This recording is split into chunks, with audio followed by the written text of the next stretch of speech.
कैसे हैं आप लोग बताइए।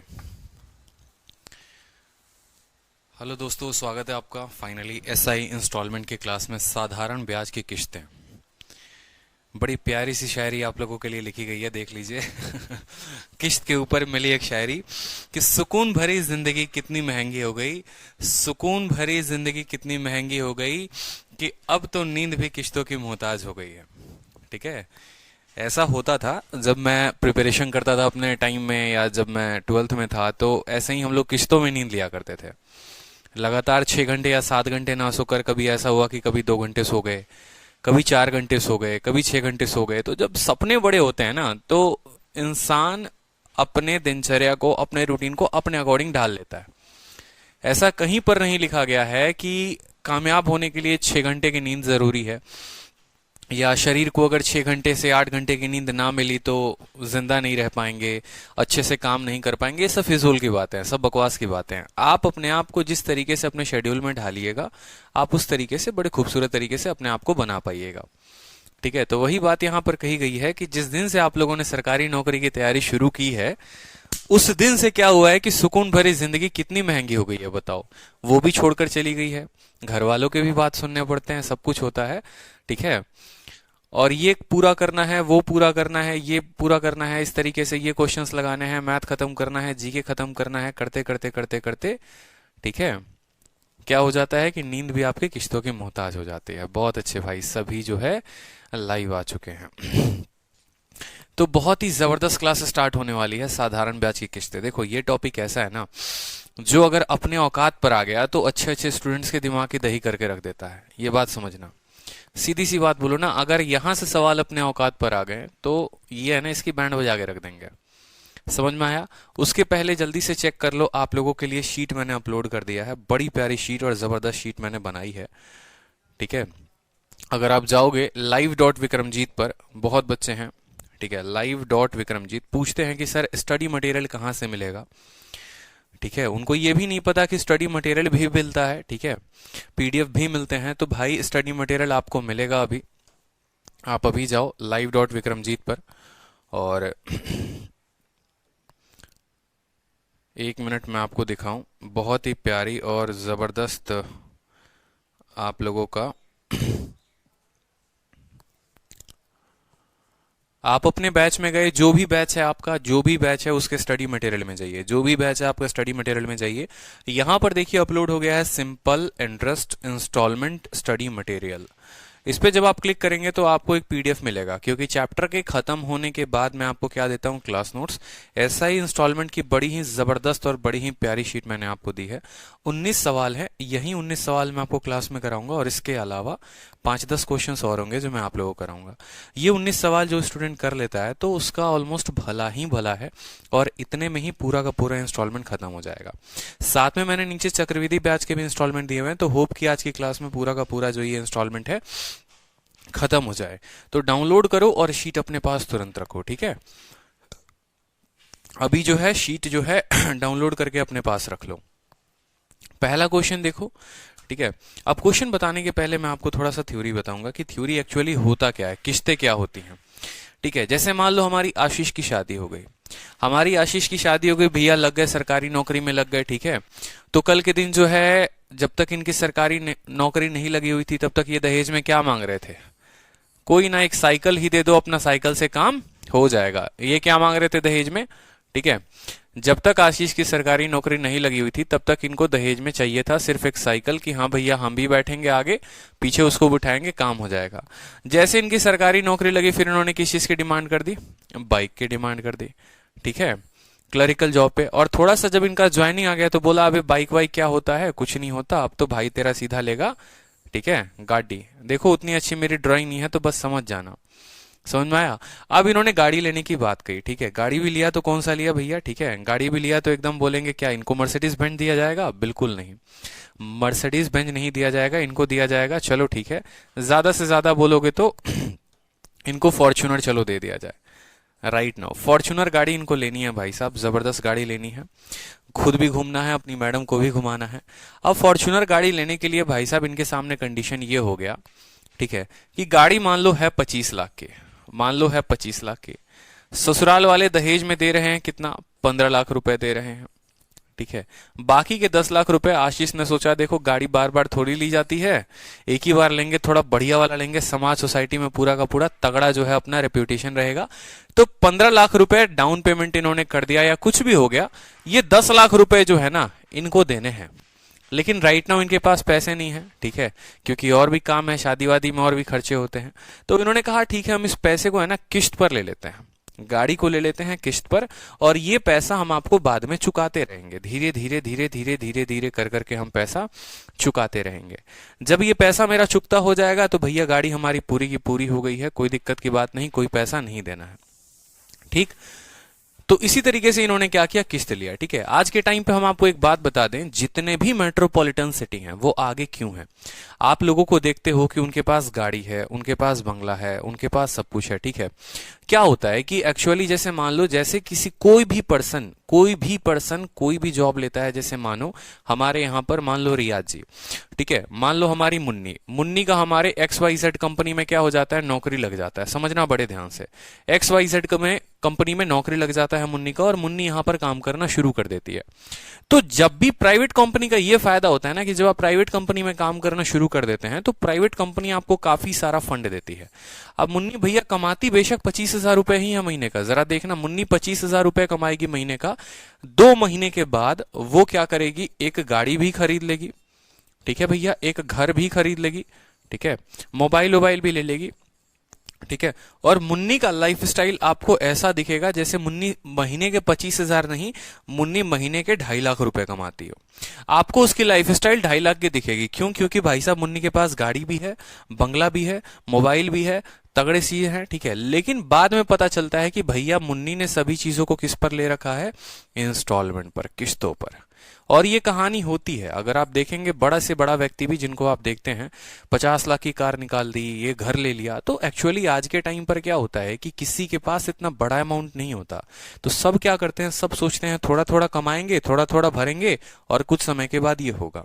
यही रीजन है कि मेट्रोपॉलिटन सिटी जैसे दिल्ली हो गया, मुंबई हो गया, यहाँ के लोग आपको ज्यादा अमीर दिखते हैं बट एक्चुअली में होते नहीं है, ठीक है, क्योंकि ये पूरा का पूरा सिस्टम जो चलता है वो इंस्टॉलमेंट पर चलता है। एक फैक्ट की आपको बात बताऊं, अगर आप दिल्ली में हो तो आपको सड़कों पर सबसे ज्यादा अगर कोई कार दिखेगी ना तो एक ही कार दिखेगी, और वो कार है स्विफ्ट डिजायर। वो कार है स्विफ्ट डिजायर। रीजन क्या है स्विफ्ट डिजायर के सबसे ज्यादा होने का, क्योंकि जब ये कार आई थी ना दिल्ली में तो उस समय इसकी कॉस्टिंग बहुत ज्यादा नहीं थी और बहुत कम भी नहीं थी, लेकिन इसकी मेंटेनेंस से लेकर सब कुछ काफी अच्छा था। तो स्विफ्ट वालों ने दिमाग लगाया, स्विफ्ट वालों ने कहा देखो भाई, एक बार अगर किसी से 5 लाख रुपया मांगेंगे तो कार तो हमारी बिकने वाली है नहीं। इन्होंने इतना बढ़िया स्कीम निकाला स्विफ्ट डिजायर को बेचने के लिए। इन्होंने क्या किया, इसी शब्द का इस्तेमाल किया, इंस्टॉलमेंट।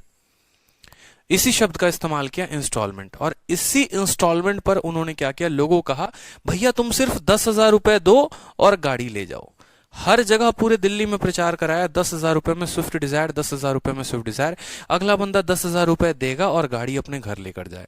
बाकी पैसे कैसे, तो बाकी पैसे आप इसको ओला में चलाओ, उबेर में चलाओ, टैक्सी में चलाओ, कुछ भी करो, बाकी पैसे तुम हमें किस्त में देना। और अगर पूरे दिल्ली में बात करें सबसे कम इंस्टॉलमेंट की, सबसे कम किस्त की, तो इसी कार की है। इस वजह से दिल्ली के ऑलमोस्ट हर घर में एक पर्सन के पास स्विफ्ट डिजायर है, ठीक है। और रोड पर जाओगे तो सबसे ज्यादा स्विफ्ट डिजायर ही मिलेगा। क्यों, क्योंकि इसकी मेंटेनेंस आसान है, इंस्टॉलमेंट आसान है। तो जीवन में इंस्टॉलमेंट ने इतना अच्छा काम किया है कि लाइफस्टाइल तो बदली ही बदली है और बड़ा कम प्रभाव पड़ता है। आप इंस्टॉलमेंट LIC में भी देते हो, बीमा कराते हो, हर जगह देते हो। तो ये पूरा इंस्टॉलमेंट का जो सिनेरियो है ये होता क्या है समझेंगे। जैसे मान लो आपने P नाम का पैसा लिया किसी से, P रुपए लिया आपने किसी से भी उधारी लिए, P रुपए, ठीक है। और P रुपए लेने के बाद जो है, मान लो कल के दिन आप पूरा का पूरा किश्त दोगे तो आप क्या दोगे, P और I। जैसे मान लो स्विफ्ट डिजायर, ठीक है, मान लो यहां पर ये भाई साहब जो हमारे आशीष जी जो कार ले रहे थे, तो कार में इन्होंने 15 लाख रुपए दे दिए, 15 लाख रुपए दे दिए, 10 लाख रुपए बचे। ये 10 लाख रुपए का क्या बना, इनका किश्त बना कि इस 10 लाख रुपए को इनको किश्तों में देना है। तो क्या ये 10 लाख रुपए दे देंगे किश्तों में और काम हो जाएगा? कंपनी बोलेगी ठीक है हर महीने तुम्हें 1 लाख रुपए दे दो, हो जाएगा। उसमें कंपनी का प्रॉफिट क्या है? उसमें कंपनी का क्या प्रॉफिट है भाई? अगर मान लो मैं गया 25 लाख की कार थी, 15 लाख मैंने दे दिए, 10 लाख रुपए बचे। उस 10 लाख को अगर कंपनी जो है एक एक इंस्टॉलमेंट पे बांध दे मुझे, तो हर इंस्टॉलमेंट 1 लाख की देनी पड़ेगी, तो कंपनी को फायदा क्या होगा? कंपनी को फायदा नहीं होता है। इस वजह से वो क्या करते हैं, इस 10 लाख पर पूरा का पूरा ब्याज लगा देते हैं कि इस 10 लाख को आप पे करने वाले हो, ब्याज लगेगा और उसको किस्तों में हम बांटते हैं। तो यही है कि जो भी पैसा अगर मान लो आप दे रहे हो, अब किस्त की कहानी समझना, किस्त क्या 10 लाख से ज्यादा होगा, 10 लाख से कम होगा, कैसे होगा? जो भी पैसा आपने लिया है उस पैसे पर आपको कुछ सालों के बाद, मान लो 3 सालों के बाद, आपको इतना ब्याज देना है। आपको क्या करना है, P प्लस आई आपका ब्याज हो जाएगा। अगर मान लो इस P पैसे पर पूरा ब्याज हम लगा दें, पूरा सिर्फ P और P पर ही ब्याज लगाएं, तो वो P प्लस आई होगा। लेकिन असल में ऐसा नहीं होता है।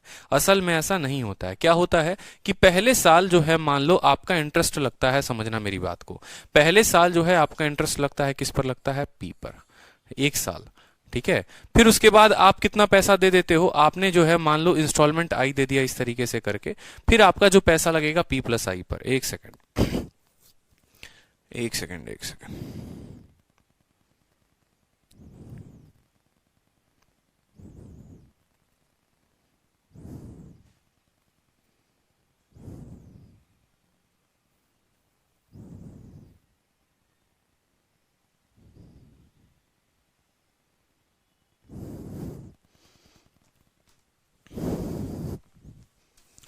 हाँ थोड़ा टेक्निकल इश्यू था।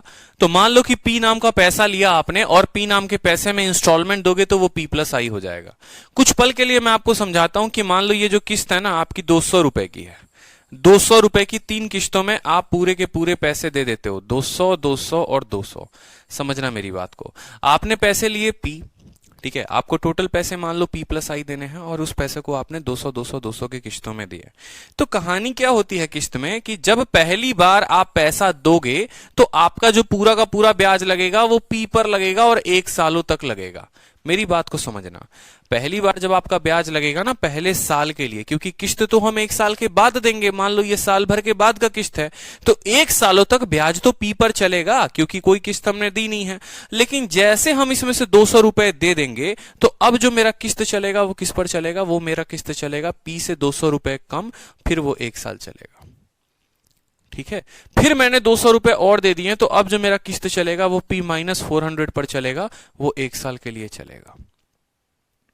समझ रहे हो मेरी बात को, समझ रहे हो कि नहीं समझ रहे हो? मान लो मैंने 1000 रुपए की गाड़ी ली, तो 1000 रुपए की गाड़ी ली और मुझे 1 साल बाद उसकी किस्त देनी है। इन 1 सालों तक जो भी ब्याज होगा वो उस 1000 रुपए पर चलेगा 1 साल तक।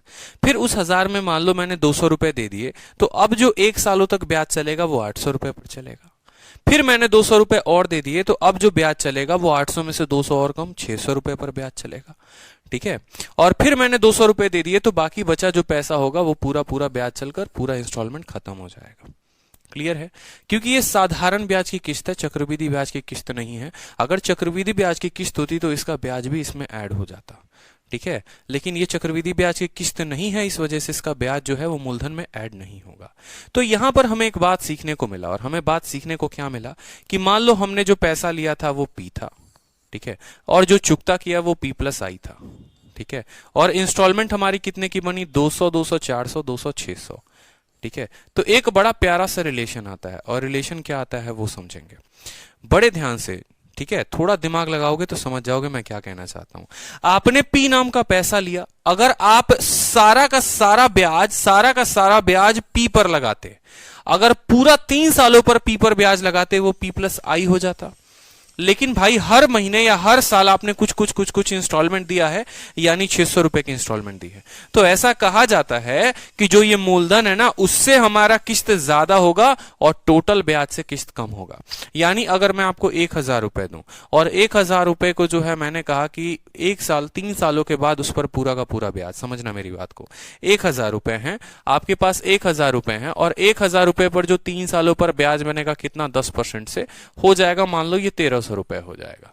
लेकिन अगर इसी पैसे को मैं हर साल किस्त देते जाऊं तो जो मेरा किस्त होगा वो 1000 और 1300 के बीच में होगा। बस मैं यही बात कहना चाहता था कि जब मैं सभी किस्तों को जोड़ूंगा ना तो वो कभी भी 1300 से कम होगा और वो 1000 से ज्यादा होगा, क्योंकि जब हम उनको किस्तों में बांट देते हैं ना, किस्तों में बांट देते हैं तो इतना पैसा नहीं देना पड़ता। सोचो अगर कंपनी जिस दिन ऐसे आ गई करने पर कि भाई 1 लाख रुपए की बाइक है, मेरी बात को समझना, ये बहुत इंपॉर्टेंट बात है जो मैं बार बार समझा रहा हूं, नहीं तो क्वेश्चन कराना चुटकियों का काम है। 1 लाख की रुपए की बाइक की फाइनेंस कराई आपने, और सोचो कंपनी वालों ने क्या किया कि शुरू में ही इस 1 लाख पर ब्याज जोड़ दिया आपके ऊपर। ले भाई ब्याज दे दियो। मतलब आपने कहा कि सर 1 लाख रुपए का मुझे फाइनेंस करवाना है और मैं इसको 2 सालों में भरूंगा। कंपनी वालों ने अगर इसी 1 लाख रुपए पर 2 सालों के लिए 1 लाख रुपए पर 2 सालों का ब्याज जोड़ दिया, मान लो 10% के हिसाब से, मान लो 10% के हिसाब से, ठीक है, 10% के हिसाब से, मान लो 5% के हिसाब से, 5% के हिसाब से, तो 5% का रेट अगर कंपनी लगाएगी तो लाख रुपए का 5% कितना होता है बता दो। लाख रुपए का 5% 5000 रुपए, मतलब हर महीने आपका 5000 रुपए ब्याज जोड़ेगा। अगर हर महीने 5000 रुपए ब्याज ऐड हो गए तो एक साल में आपको 60,000 रुपए ब्याज देने पड़ेंगे, 2 साल में 1,20,000 रुपए का ब्याज देना पड़ेगा, यानी 1 लाख की बाइक और 1.2 उसका ब्याज, यानी 2.2 रुपए आपका। अब इस रुपए को वो किस्तों में बांट देंगे, इस रुपए को किस्तों में बांट देंगे, लेकिन ऐसा नहीं होता है। कभी देखा है ऐसा? ऐसा नहीं होता है। जनरली जो क्या होता है वो होता है कि देखो आपको 1 लाख रुपए का ब्याज कितने महीने पे लगेगा? 1 लाख रुपए 1 महीने लगेंगे, 1 लाख रुपए पर 1 महीने का ब्याज लगेगा। फिर आपने इसमें पहली किस्त दे दी, ठीक है, अब मान लो 10,000 की किस्त दे दी, अब आपको 90,000 पर ब्याज लगेगा। कितने महीने? 1 महीने। फिर आपका 80,000 पर ब्याज लगेगा। तो इस केस में क्या होता है कि इस केस में ब्याज बहुत ज्यादा हो जाता है और इस केस में ब्याज जो होता है वो कम होता है। क्यों? क्योंकि हर महीने कुछ ना कुछ आप उनको पैसे दे रहे हो, तो आपका मूलधन कम होते जा रहा है, और मूलधन कम होते जाएगा तो ब्याज भी कम होगा। इस वजह से ये स्टेटमेंट अपने आप में कंक्लूडिंग है, अपने आप में बहुत बड़ी बात है ये, कि कभी भी प्रिंसिपल से तीनों किस्त का जोड़ ज्यादा होगा और वो P+I से कम होगा। क्लियर है? ये पॉइंट क्लियर है? कितनों को क्लियर है बता दो जल्दी से। ठीक है, क्लियर है? बहुत मजा आने वाला है, यकीन मानो। ठीक है, चलो। तो अब होता क्या है कि अगर हम सवाल को अपने देखें कि हम इसको कैसे बनाएंगे, तो वो भी देखते हैं एक बार। ठीक है, जैसे मान लो किस्तों के सवालों को हम हल कैसे करेंगे। ठीक है, किस्तों के सवालों को हम हल कैसे करेंगे। जैसे मान लो यहां पर, ठीक है, मैं पूरी की पूरी जो है ना, पूरा का पूरा क्वेश्चन इंस्टॉलमेंट का आप एक ही बेसिस पर बनाओगे। कैसे बनाओगे? मान लो कि आपने 3 किस्तें दी थी 100 रुपए की, 100 रुपए की आपने 3 किस्तें दी थी। ठीक है, 100 रुपए की आपने 3 किस्तें दी थी। सवाल में इंस्टॉलमेंट का कभी भी आप प्रीवियस ईयर उठाकर देखोगे तो एक ही तरह का सवाल आता है, और वो हमेशा ये दिया जाता है आपसे कि इतने रुपए आपने लिए थे, मान लो 2000 रुपए आपने लिए थे, ठीक है, इतने किस्तों के बाद या इतनी राशि आपको देनी है। वो कभी भी यही बोलते हैं कि आपको इतनी राशि देनी है, आप किस्त बता दो कितने की किस्त होगी, या आप जो पैसा दोगे वो आप कितना पैसा दोगे अगर किस्त इतने की होगी। कभी आपसे ये नहीं पूछा जाता सवाल में, कभी भी आपसे ये नहीं पूछा जाता है कि आपने उधारी कितने के लिए है।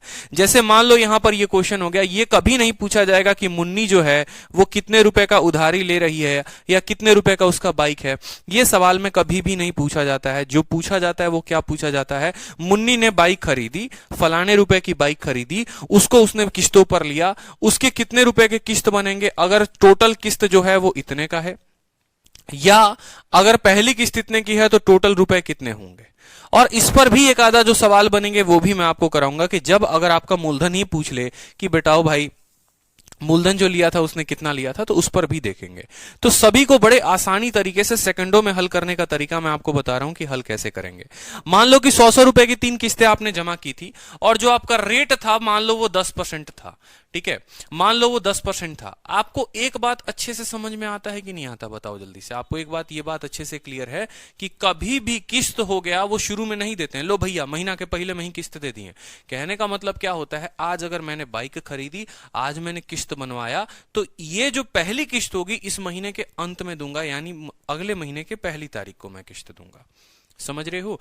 कभी भी किस्त जो है वो पूरा महीना होने के बाद दिया जाता है, यानी ये महीने के एंड में किस्त दिया गया है, तो इस पर कोई ब्याज नहीं लगेगा। मैं ये बात आपसे कहना चाहता हूं, बड़े ध्यान से समझिएगा कि जो ये किस्त मैंने दूसरे साल के अंत में दी है, देखो यहां पर हम लोगों ने 3 किस्तें दी थी कि नहीं दी थी? 200 रुपए, 200 रुपए, 200 रुपए। ये पहले साल के अंत में, ये दूसरे साल के अंत में, और ये तीसरे साल के अंत में। पहले साल के अंत में, दूसरे साल के अंत में, तीसरे साल के अंत में। मैं वही बात आपसे कहना चाहता हूं, मान लो ये 200 रुपए है, ये भी 200 रुपए है, और ये भी 200 रुपए है। ये तीसरे साल के अंत में जाएगा तो इस पर तो कोई ब्याज ही नहीं चढ़ेगा, मतलब ये 200 रुपए हमें देने ही देने हैं, कोई दिक्कत की बात नहीं। मैं आपसे ये बात कहना चाहता हूं कि अगर इस पैसे को मैंने दूसरे साल के अंत में नहीं दिया होता, मैं तीसरे साल के अंत में देता, मतलब इस पर 1 साल और ब्याज लगता। ठीक है, इस पैसे को मैं 1 साल बाद और देता तो कंपनी बोलती चलिए अब आप डीले कर रहे हैं ना, तब आपको 1 साल का ब्याज देना पड़ेगा। अब इस 200 पे ब्याज चढ़ेगा, कितना ब्याज चढ़ेगा? इसका 10% चढ़ेगा, और कितने सालों के लिए? तो इसका 10% चढ़ेगा 1 सालों के लिए। 200 का 10% कितना होता है? 20। अब मुझे 200 नहीं देना पड़ेगा, मुझे देना पड़ेगा 220 रुपए। ठीक है, उसी तरीके से जो मैंने पहले साल के अंत में दिया है, अगर मैं उसको भी तीसरे साल के अंत में दूं, अगर जो मैंने पहले साल के अंत में दिया है अगर मैं उसको भी तीसरे साल के अंत में दूं, तो यानी अब मैं 1 साल में 2 सालों के बाद ये पैसा देना चाहता हूं, तो 2 सालों का मुझे ब्याज भरना पड़ेगा। हर साल का ब्याज 10% है, तो 2 सालों का ब्याज 20% होगा। 200 का 20% यानी 240। मतलब मुझे अगर टोटल मैं बात करूं, 660 रुपए मुझे टोटल पेमेंट करनी पड़ेगी। मुझे जो टोटल पेमेंट करनी पड़ेगी वो 660 रुपए पेमेंट करनी पड़ेगी। तो मान लो यहां पर यही क्वेश्चन बन जाता है कि आपने पी नाम का पैसा लिया था। ठीक है, अब सवाल क्या बनता है? आपने पी नाम का पैसा लिया था, 200 रुपए, 200 रुपए, 200 रुपए की आपने 3 किस्तें दी थी कंपनी को। ठीक है, और टोटल पेमेंट जो है वो मान लो 660 रुपए आपने किए, और आपका पेमेंट हो गया, आपका पेमेंट जो है वो हो गया। ठीक है, इसी में किस्तों का दाम पूछ लेता है, या यहां पर अगर मान लो 660 रुपए दे देगा, आपको रेट दे देगा और बोलेगा बताओ प्रत्येक किस्त कितने की थी। सवाल देखेंगे, आपको बस ये बात समझना है कि मुझे सभी पैसों को अंतिम में लेके जाना है। ये किस्त अगर मैं साल के पहले महीने में या पहले साल के अंत में नहीं देता, अगर मैं तीसरे में देता तो मुझे इतना करना पड़ता, दूसरे में देता तो इतना करना पड़ता, तीसरे में देता तो इतना करना पड़ता। ठीक है, तो उसके बाद आप सेकंडों में सवाल को हल करना शुरू करोगे। हालांकि यहां पर प्रिंसिपल का मान निकाला जा सकता है, अगर आप यहां देखोगे जो 660 है, ठीक है, ये 660 जो है 10% के हिसाब से रेट निकालोगे तो वैल्यू निकल आएगी, लेकिन हमें उसकी जरूरत नहीं पड़ती है। ठीक है, अब जैसे ये सवाल देखो आप, ठीक है, सवाल बनाओगे ना तो और क्लैरिटी मिलेगी, बिना सवाल के आपको क्लैरिटी नहीं मिलने वाली है, इस बात को समझिए। जैसे पहला क्वेश्चन देखिए, बड़ा ही प्यारा, 2 साल में 2% प्रति वर्ष की दर से 808 रुपए के ऋण का वार्षिक भुगतान ज्ञात करें। मतलब आपने मान लो कोई पैसा उधारी लिया हुआ है, ठीक है, उसको 808 रुपए का टोटल पेमेंट कर रहे हो। ठीक है, 808 रुपए, पी नाम का कुछ पैसा लिया, टोटल पेमेंट जो बाद में आपने जोड़कर देखा वो देखा यार 800 रुपए की पेमेंट कर दी हमने, 808 रुपए की पेमेंट कर दी। ठीक है, रेट जो आपको दिया गया है वो 2% का दिया गया है, और समय जो दिया गया है वो 2 साल का दिया गया है। आपसे बोला गया है प्रत्येक किस्त बताएं कि इसी 808 रुपए को आपने किस्तों के किस्तों में दिए, तो क्या उत्तर दोगे? 404 रुपए। बोलोगे देखो 808 है, 2 किस्तों में देना है, 404 की किस्तें देंगे? ऐसा नहीं है। ठीक है, आपको जो करना है वो क्या करना है, आपको मानना है कि पहली किस्त जो है मेरी 100 रुपए है, और दूसरी किस्त जो है वो मेरी 100 रुपए है। मेरे बड़े ध्यान से समझना, आपको कितने किस्तों में देना है? आपको उसको 2 सालों में देना है। 2 सालों का मतलब 2 किस्तों में देना है। 2 सालों का मतलब 2 किस्तों में देना है, सीधी सी बात है भाई, कोई दिक्कत की बात नहीं है।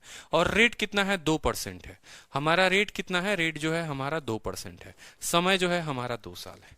मैंने कहा कि अगर दूसरा वाला जो किस्त है, दूसरे वाले किस्त को साल के दूसरे अंत में ही देंगे तो इस पर तो कोई प्रभाव नहीं पड़ेगा। ये दूसरे साल के अंत में अभी भी दिया जा रहा है, और दूसरे साल के अंत में तभी भी दिया जा रहा था, मतलब इस पर कोई ब्याज लगेगा ही नहीं। ठीक है, और जो 1 साल पहले ये पैसा हम दे रहे थे, अगर वो 1 साल बाद हम दे तो इस पर कितने का ब्याज चढ़ेगा? 2% का ब्याज चढ़ेगा 1 साल के लिए, यानी 100 का 2% कितना हुआ? 2 रुपए हुए, तो अब मुझे 102 रुपए देने पड़ेंगे। मतलब मुझे जो पेमेंट करना पड़ेगा 202 रुपए का पेमेंट करना पड़ेगा। शॉर्टकट भी बता देंगे आपको, चिंता ना करो, शॉर्टकट भी बता देंगे, सेकंडों वाला शॉर्टकट बता देंगे। पेशेंस रखो, जो समझा रहा हूं वो समझो। 100 रुपए की पहली किस्त, 100 रुपए की दूसरी किस्त। दूसरी किस्त तो हम अंत में देते हैं, तो उस पर तो हमें कोई ब्याज ही नहीं देना, मतलब 100 रुपए का 100 रुपए। अगर पहली किस्त हम साल के पहले साल के अंत में ना देकर हम उसको दूसरे साल के अंत में देते, तो मुझे एक साल का और ब्याज देना पड़ता, उसका 2% देना पड़ता। 2% का मतलब मुझे 100 का 2% 102 रुपए, यानी मुझे टोटल इतनी की पेमेंट करनी पड़ती। और कभी भी ये सवाल की भाषा रट लो, देख लो, हमेशा इंग्लिश में ऐसे ही स्टार्ट होता है, what annual payment will discharge a डेप्ट ऑफ, और हिंदी में होता है कि 2 साल में इतना प्रतिशत वर्ष का इतना ऋण का वार्षिक भुगतान ज्ञात करें। यानी 202 रुपए आपको टोटल पेमेंट करने हैं, और यही 202 का जो सवाल में मान दिया हुआ है माय डियर, वो 808 दिया हुआ है। 202 का मान सवाल में रुपए में कितना दिया हुआ है? 808। 202 यूनिट का मान 808 दिया हुआ है, यानी प्रत्येक यूनिट का मान 4 गुना दिया हुआ है। ठीक है, प्रत्येक यूनिट का मान 4 गुना दिया हुआ है, तो ब्याज क्या हमारा 100 होगा या 4 गुना होगा? ब्याज भी 4 गुना होगा। आपका कहने का मतलब है सर ये जो 808 रुपए है ना सर, ये कितने यूनिट के मान है? सर ये 202 यूनिट के मान है। हमसे पूछा गया है किस्त बता दो कितने की होगी। किस्त सर हमने 100 रुपए की बनाई है, 100 यूनिट का मान कितना? 202 यूनिट का मान दिया है, 100 यूनिट का मान पूछा है, इसको काटो 4 बार में, 4 इंटू 100 कितना हो जाएगा? 400 हो जाएगा। ठीक है, 400 हो जाएगा। कोई दिक्कत की बात? बॉबी स्टडी पूछते हैं सर 102 कैसे मिला? बहुत शानदार बॉबी स्टडी। तब से हम आपको यही बात समझा रहे हैं कि ये पैसा अगर ये पैसा आप कब दिए? ये पैसा दिए, मान लो कुछ पैसा लिए होगे, पी नाम का पैसा लिए होगे दुकानदार से, 1 सालों के बाद 100 रुपए दे दिए, फिर उसके 1 साल के बाद आखिरी साल में 100 रुपए दे दिए और कहानी खत्म हो गई।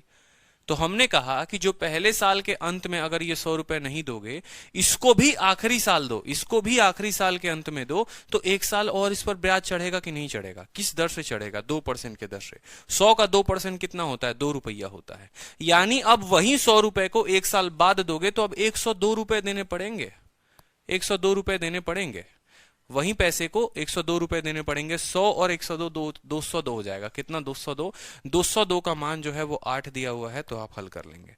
अब इसको समझो कि सेकंडों में कैसे बनाएंगे, वो समझो मेरी बात को। सेकंड मेथड में बता रहा हूं, मैं इरेज नहीं कर रहा हूं। सेकंड मेथड इसको कैसे बनाएंगे, कभी भी परीक्षा में आएगा ना, तो इतना लंबा आपको नहीं खेलना है। आपको क्या करना है, बड़े आसानी से आपको सेकंडों में उत्तर देना है। और कैसे देना है? आप बोलोगे सर पहला किस्त मेरा मान लो 100 रुपए, आप ऐसे समझ लेना सर, पहला सीधा क्या लिखोगे? 100 रुपए लिखोगे। ठीक है, रेट कितना है? रेट कितना है? 2% है, तो 100 में 2 2 जोड़ दो, कितना हो जाएगा? 102। काम खत्म। 202 का मान आपका दिया हुआ है, 202 का मान 808 दिया है, आपसे 100 का मान पूछा है, 100 का मान बता दो। ठीक है, कल के दिन मान लो यही सवाल आपका ऐसे बन जाता, आपसे बोला जाता, मेरी बात को बड़े ध्यान से समझिएगा, जैसे 2-3 सवाल और हैं, 2-3 सवाल से आपको क्लियर करा देता हूं मैं। ठीक है, जैसे ये क्वेश्चन हो गया।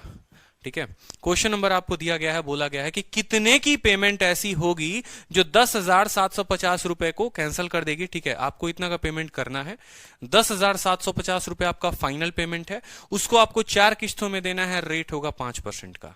ठीक है, अब सीधा का सीधा तरीका याद रखो जो पेपर में लिखना है। पहला लिखोगे 100, ठीक है, पहला लिखोगे 100 रुपए, 100 रुपए की पहली किस्त। रेट क्या है? 5% है, 100 में 5 जोड़ दो 105, फिर उसमें 5 जोड़ दो 110, फिर उसमें 5 जोड़ दो 115, अब सभी को जोड़ दो, कितना हो जाएगा? 430। 430 आपका टोटल पेमेंट करना है। 430 का मान इतना दे रखा है, आपसे बोला है प्रत्येक किस्त कितनी होगी। आप बोलोगे सर 10,750 जो है वो 430 का मान है, हमें जो मान निकालना है, हमें 100 का मान निकालना है, 100 से गुना कर देंगे।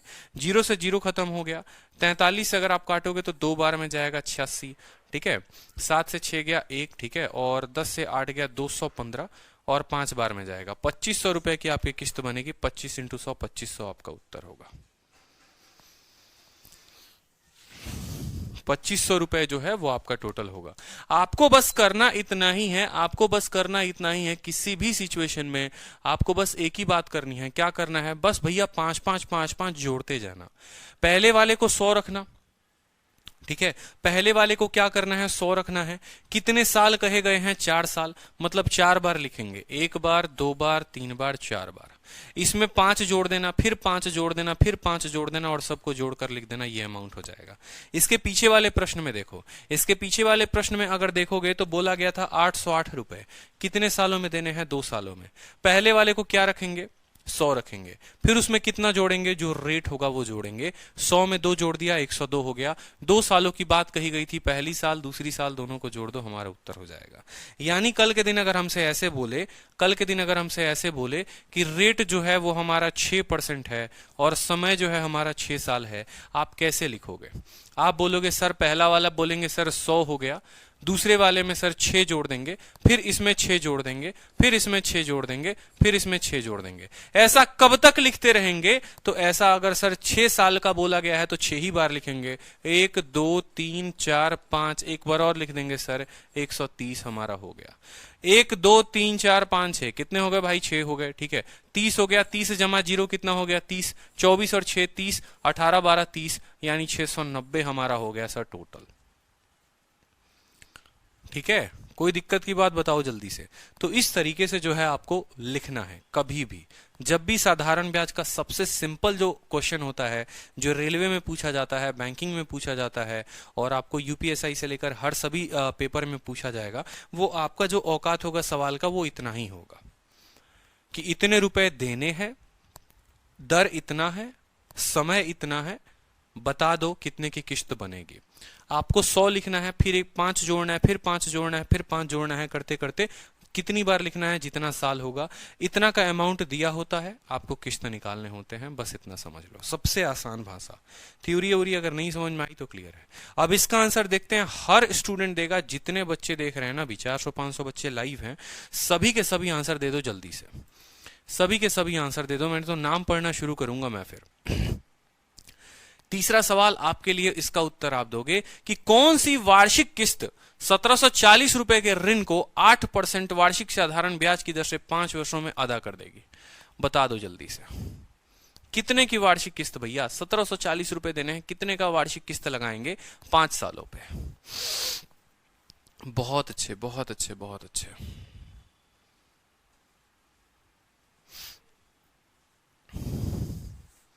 बहुत शानदार। देखो, सबसे पहले क्या लिखेंगे बताओ? अगर कुछ ना समझ में आए तो सबसे पहले बोलोगे सर 100 लिखना है, यहां तक कोई दिक्कत? कि सबसे पहला क्या लिखेंगे? 100 लिखेंगे, ठीक है। रेट कितना है? रेट कितना है? 8% है। तो 100 में क्या जोड़ोगे? 8 जोड़ोगे, हो जाएगा 108। फिर इस 108 में 8 जोड़ना, हो जाएगा 116। फिर 116 में 8 जोड़ना, हो जाएगा 124। फिर 124 में 8 जोड़ना, हो जाएगा 132। ये कितने बार तक चलता रहेगा? कितने लाइन तक चलता रहेगा? जितने समय तक साल होगा। अगर आपको कॉपी में नोट बनाकर लिखना है तो आप ऐसे भी लिख सकते हैं कि पहले वाले को 100 मानेंगे और उसके बाद हर संख्या में उसके रेट को जोड़ते जाएंगे। 8 अगर रेट है तो 8 8 8 8 जोड़ते जाएंगे। और कितनी बार लिखेंगे? जितनी बार समय होगा उतनी बार लिखेंगे। ये इसका शॉर्ट ट्रिक है, जितनी बार समय होगा उतनी बार लिखेंगे। अब यहां जोड़ो, ठीक है।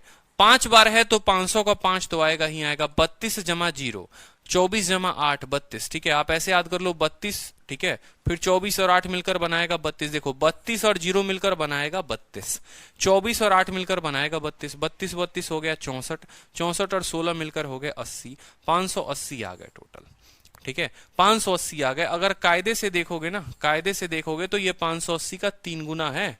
या आप ऐसे भी कह सकते हो कि जो 1740 है, कितना रुपए में, ये कितने का मान है? ये 580 का मान है। आपको प्रत्येक किश्त बतानी है, प्रत्येक किश्त 100 की है, प्रत्येक किश्त 100 की है। आपको क्या करना पड़ेगा? 100 के साथ गुना करना पड़ेगा। 580 से 3 बार में काटो, 3 इंटू 100 कितना हो जाएगा? उत्तर 300 हो जाएगा।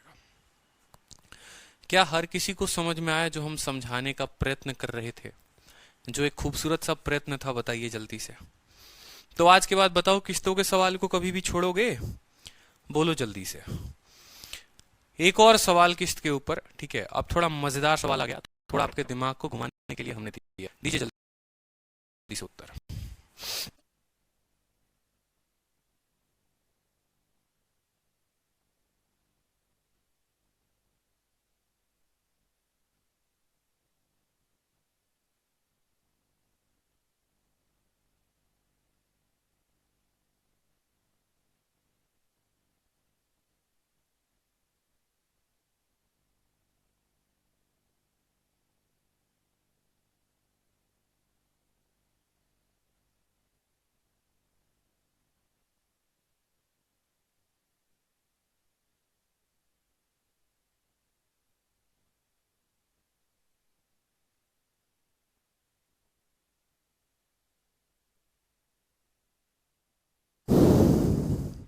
कोई बात नहीं, सिस्टम को गर्मी लग गई है थोड़ा, इसके सर में दर्द हो गया था ना, इस वजह से सिस्टम बंद हो गया था। तो बताओ जल्दी से, मजा आया कि नहीं आया? सभी के उत्तर आए? अब देखो यहाँ पर क्या होगा कि बहुत सारे बच्चों से गलती हो जाएगी। मुझे जहां तक यकीन है, जहां मेरा दिल कहता है, बहुत सारे बच्चे यहाँ पर गलती कर देंगे, सिर्फ एक छोटी सी बात को लेकर। ठीक है, सिर्फ एक छोटी सी बात को लेकर, और गलती क्या होगी वो भी समझो। हमने आपसे सवाल में क्या पूछा है? सवाल में हमने आपसे पूछा है कि कौन सी 6 माही की किस्त, कौन सी 6 माही की किस्त जो होगी वो 4200 रुपए के ऋण को 1 वर्षों में 20% वर्ष के साधारण ब्याज से चुका देगी। ठीक है, अब समझना मेरी बात को। देखो क्या होता है, अगर मान लो कल के दिन मैं आपको बोलूं कि रेट मेरा 10% है और मुझे सिर्फ इसको 1 साल के लिए चलाना है, मुझे सिर्फ इसको 1 सालों के लिए चलाना है, तो कितने साल का कितना क्वार्टर लगेगा बताओ? ठीक है, पर एनम। देखिए अधिकतर आप सवालों में क्या क्या देखते होंगे, आपके सवाल में हर जगह पर एनम लिखा होता होगा, इंग्लिश में और हिंदी में लिखा होता होगा प्रति वर्ष। आपके सवाल में यह लिखा होता है पर एनम का मतलब जो भी आपका रेट लग रहा है वो साल के अंत में लग रहा है, और हर साल जो रेट है वो पर ईयर के नाम से लग रहा है। क्या होगा कि बाद में कभी कभी क्या होता है कि इसी सवाल को बदल दिया जाता है, और इस सवाल को बदलकर ऐसे कर दिया जाता है कि रेट आपका यही रहेगा, समय जो है वो आपने 1 साल के लिए दिया है, लेकिन जो चार्ज करने का स्टाइल है, जो चार्ज करने की जो अदा है वो प्रति वर्ष नहीं है, पर एनम नहीं है, वो अदा अब आपको मान लो कल के दिन बोल दिया जाए कि हाफ ईयरली।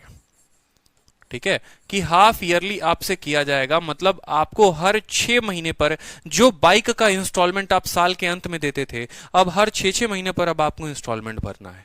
अब अगर खुद सोचो कि हर 6 महीने पर इंस्टॉलमेंट भरोगे, हाफ ईयरली पर भरोगे, तो 1 साल में कितनी किस्त दोगे बता दो जल्दी से। आप बोलोगे सर 1 साल में 2-2 बार 6 महीने आते हैं सर, 1 साल में 2 6 महीने आते हैं, कितने आते हैं? 2 6 महीने आते हैं, तो 1 साल में सर 2 6 महीने आते हैं, तो हम कितनी किस्त भरेंगे? हम 2 किस्त भरेंगे। हम कितनी किस्त भरेंगे सर? 2 किस्त भरेंगे। ठीक है, पहली किस्त आएगी हमारी 100 रुपए की, और दूसरी किस्त आएगी इसमें 10% ज्यादा, तो यानी दूसरी किस्त क्या होगी? 110 की होगी। गलत, दूसरी किस्त 110 की नहीं होगी। यह बात मुझे आपको क्लियर करना है। 99% बच्चों का यही गलती होता है यहां पर। भैया अगर वो 2 सालों का दे देते हैं तो पहला किस्त 100 रुपए, दूसरा 110 रुपए, ये गलती कर बैठते हैं, ये नहीं करना है। सोचो भाई, जब 10% रेट दे रहे थे ना, तो वो पर ईयर के हिसाब से दे रहे थे, अगर हाफ ईयरली दोगे तो ये रेट जो है वो आधा हो जाएगा, यानी 5% हो जाएगा। आपको एक बड़ा सुंदर ग्राफ दिखाता हूं मैं, समझना मेरी बात को। मान लो कल के दिन रेट आपका 10% है और आपका जो चार्ज है वो ईयरली है, आपका चार्ज है मान लो यहां पर ईयरली है। कल के दिन इस ईयरली को अगर आप हाफ ईयरली करोगे ना, इस ईयरली को अगर आप हाफ ईयरली करोगे, मेरी बात को समझना, तो आपका रेट भी जो है वो आधा हो जाएगा, 5% हो जाएगा, आपका आधा हो जाएगा। कल के दिन अगर इस ईयरली को अगर आप बोलते हो, मान लो यहां पर मैं ऐसे समझा रहा हूं आपको कि 12% रेट अगर ईयरली है, तो हाफ ईयरली जो है वो 6% हो जाएगा।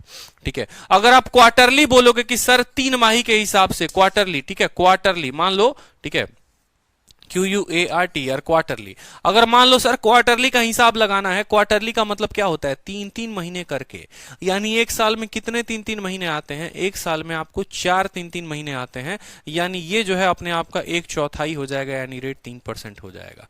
मेरी बात को समझो, मैं आपसे कहना क्या चाहता हूं, मैं आपसे कहना ये चाहता हूं कि ये जो 12% है ना, ये जो 12% है, आप ऐसे समझ लो 12% 12 महीने के लिए है, 12% 12 महीने के लिए है।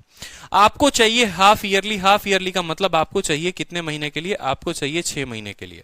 12 महीने के लिए 12 महीने, 12 महीने के लिए 12%, तो 6 महीने के लिए क्या होगा? 6%। क्वार्टरली का मतलब होता है 3 मंथली, क्वार्टरली का मतलब होता है 3 मंथली। ठीक है, तो 12 महीने के लिए 12%, तो 3 महीने के लिए कितना? 3%।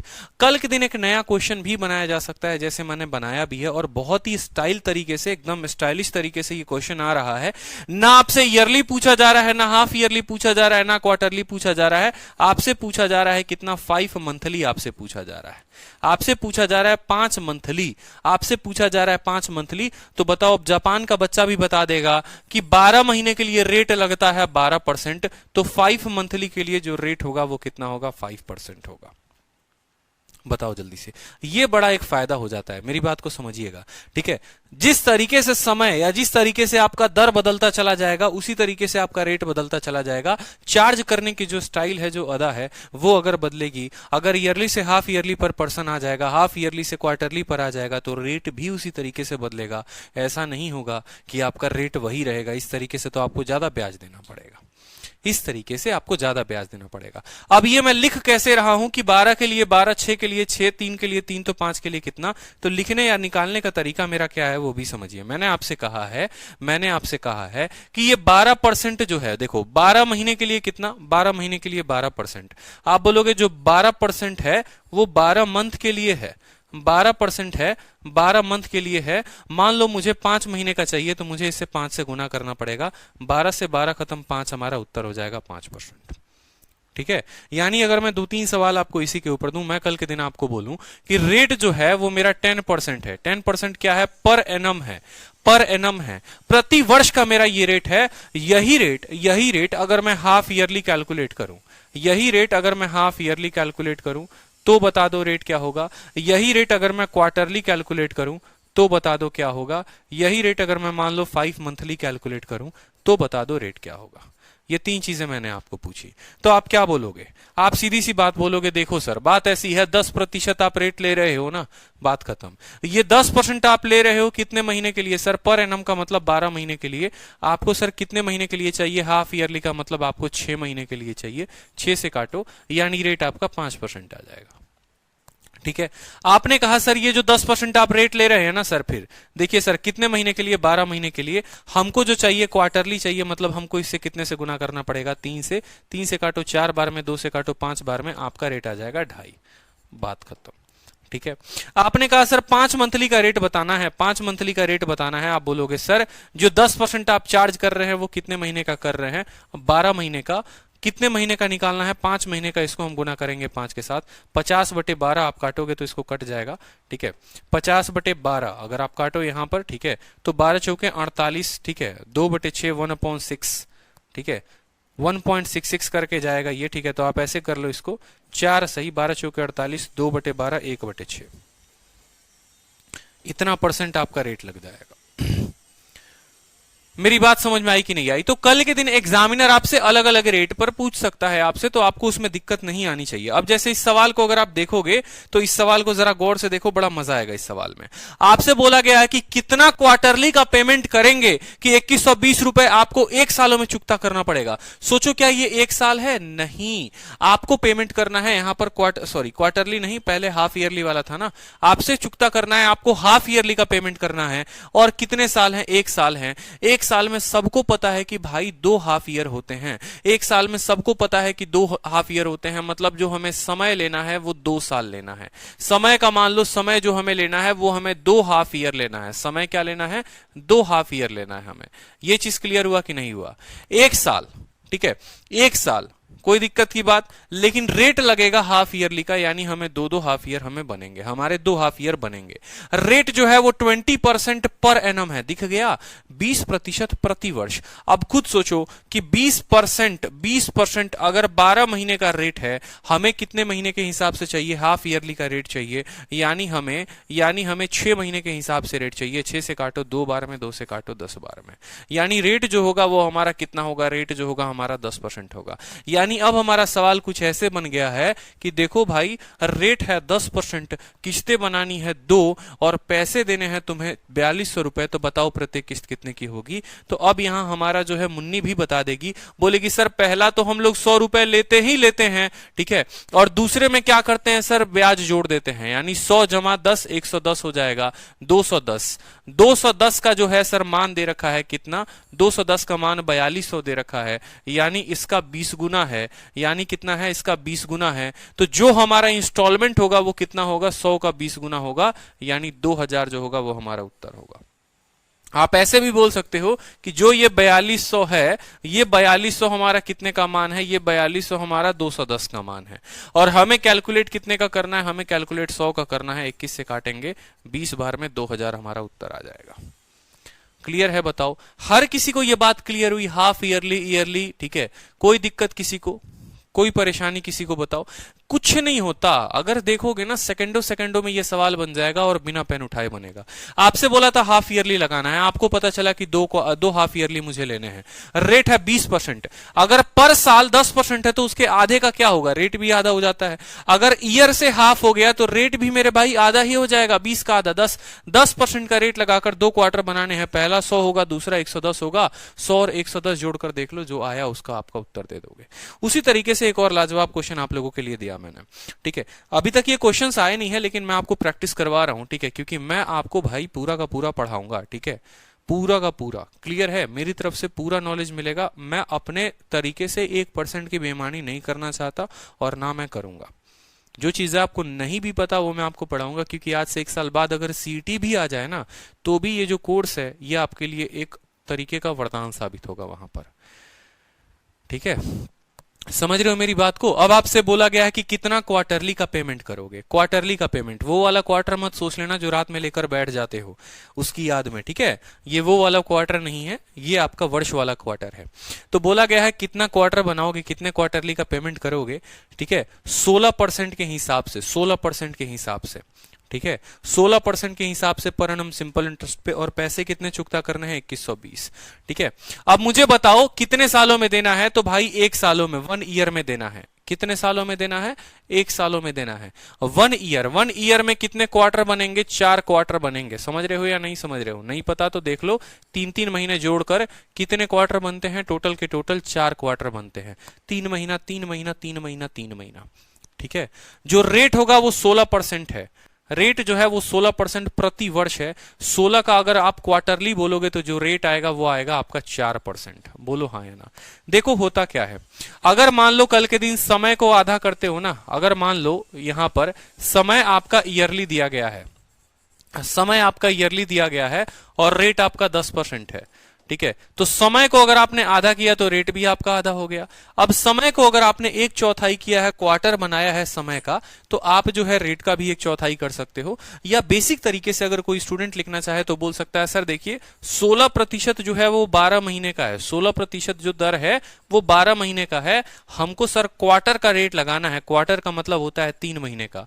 आप काट लो 3 से 4 बार में और 4 से 4 बार में, तो आपका जो रेट है वो 4% आ जाएगा, ठीक है। अब यहां पर बताओ जल्दी से, ठीक है। बुलाते हैं मुन्नी को और मुन्नी से पूछते हैं, मुन्नी देखो हमको 4 क्वार्टर बनाना है और 4% का क्वार्टर बनाना है। मुन्नी कैसे लिखोगे? मुन्नी बोलेगी देखिए हमको आप पढ़ाए हैं ना, पहले हम क्या लिखेंगे? 100, फिर क्या करेंगे उसमें 4 को जोड़ देंगे, फिर वो हो जाएगा 104, फिर क्या करेंगे? फिर 4 को जोड़ देंगे, हो जाएगा 108, फिर क्या करेंगे? फिर 4 को जोड़ देंगे, हो जाएगा 112। कितनी बार लिखेंगे? 4 बार लिखेंगे। क्यों? क्योंकि क्वार्टर तो बनाने सिर्फ 4 ही है, ठीक है। 4 लोग बैठे हैं, 4 क्वार्टर बनेगा तभी तो मजा आएगा। तो उसी तरीके से यहां पर 4 क्वार्टर बन गए। 100, 200, 300, 400, 12, 8, 20, 4, 24, 424 भाई साहब, सीधी सी बात 424। अब अगर देखोगे ना तो 424 का ये कितना गुना है? 424 का 5 गुना है। 424 का 5 गुना है, तो जो किस्त होगी आपकी वो 100 का 5 गुना होगी। और कितना होगा? 100 का 5 गुना, आपका 500 उत्तर होगा। 500 इज द आंसर। क्लियर है भाई? कोई दिक्कत, कोई परेशानी, कोई कष्ट बताओ जल्दी से, ठीक है। कोई परेशानी किसी को? बोलो। तो सवाल में जरूरी नहीं है, देखो आज तक आप जितने भी चैनल देखोगे ना, मेरा दावा है आपको, ठीक है, मैं लिखित रूप में आपको दे सकता हूं कि कोई भी चैनल कभी भी ना किसी ने क्वार्टरली कराया है, ना किसी ने हाफ ईयरली कराया है। रीजन यही है क्योंकि वो सब उठाते हैं एक ही जगह से, बुद्धि का प्रयोग करते नहीं है, रिसर्च करेंगे नहीं, और रिसर्च करेंगे नहीं, बच्चों को वही पढ़ा देंगे, बच्चे भी खुश, क्योंकि एक ऐसा टॉपिक है जिसके बारे में बच्चा कुछ भी नहीं जानता है यार, जो पढ़ा दो वो मान लेता है, ठीक है। और दिक्कत भी यही है। लेकिन भाई पेपर में एग्जामिनर ऐसा थोड़ी है, एग्जामिनर पागल थोड़ी है, वो एक डिग्री लेकर बैठा हुआ है और आपको देगा तो तरीके के सवाल देगा, फंसाएगा तो तरीके से फंसाएगा। तो बस थोड़ा सा ही इसमें बुद्धि का प्रयोग करना है और कुछ नहीं करना। 90% एक चैनल का मैंने देखा थंबनेल, अगर समझ ना आए तो जिंदा जला देना, ठीक है। 2 सेकंड में बता दूंगा ट्रिक। आप बेशक, मैंने ऐसा इंस्टॉलमेंट यूट्यूब पर सर्च किया, ठीक है, नहीं समझ में आए तो जिंदा जला देना, 2 सेकंडों वाली ट्रिक। और वही कहानी होती थी, रेट 2%, समय 100। देखो बच्चे लिखो 100, 102, 104, 106, ये लो जोड़ दो, इसका 4 गुना, इसका 4 गुना, आ गया कि नहीं 2 सेकंड, ऐसे कहानी होती है। अरे भैया काहे पागल बना रहे हो? ठीक है, अगर रेट तुम्हारा वैसे दिया हुआ है, हमको भी पता है जोड़ना है, लेकिन अगर मान लो कल के दिन वो रेट हाफ ईयरली आ जाए, रेट क्वार्टरली आ जाए, तो उसके बारे में बच्चों को कौन बताए? बताएगा? आपके मौसा जी आके बताएंगे? उसके बारे में बच्चों को बताना है कि नहीं बताना है? तो ये बात समझना पड़ेगा, ये कंसेप्ट आपको जानना पड़ेगा। ठीक है, 100, 102, 103, 104 हर किसी को लिखना आता है, कोई बड़ी बात नहीं है, लेकिन जो कंसेप्ट है वो हर किसी को नहीं आते, वो चाहता हूं कि आप लोग सीखो। अब जैसे ये सवाल एक मैंने खुद से डेवलप किया है, खुद से मैंने आप लोगों के लिए बनाया है। ठीक है, आप लोगों के लिए क्या बनाया कि 5 महीने की कितनी किस्तें, कौन सी 5 माही किस्त 94,500 रुपए के ऋण को एक सही 1/4 वर्ष में 12% प्रति वर्ष के साधारण ब्याज से चुका देगी। अब एक बच्चा भी बोलेगा सर देखिए हमको कितना समय दिया गया है, एक सही 1/4 साल।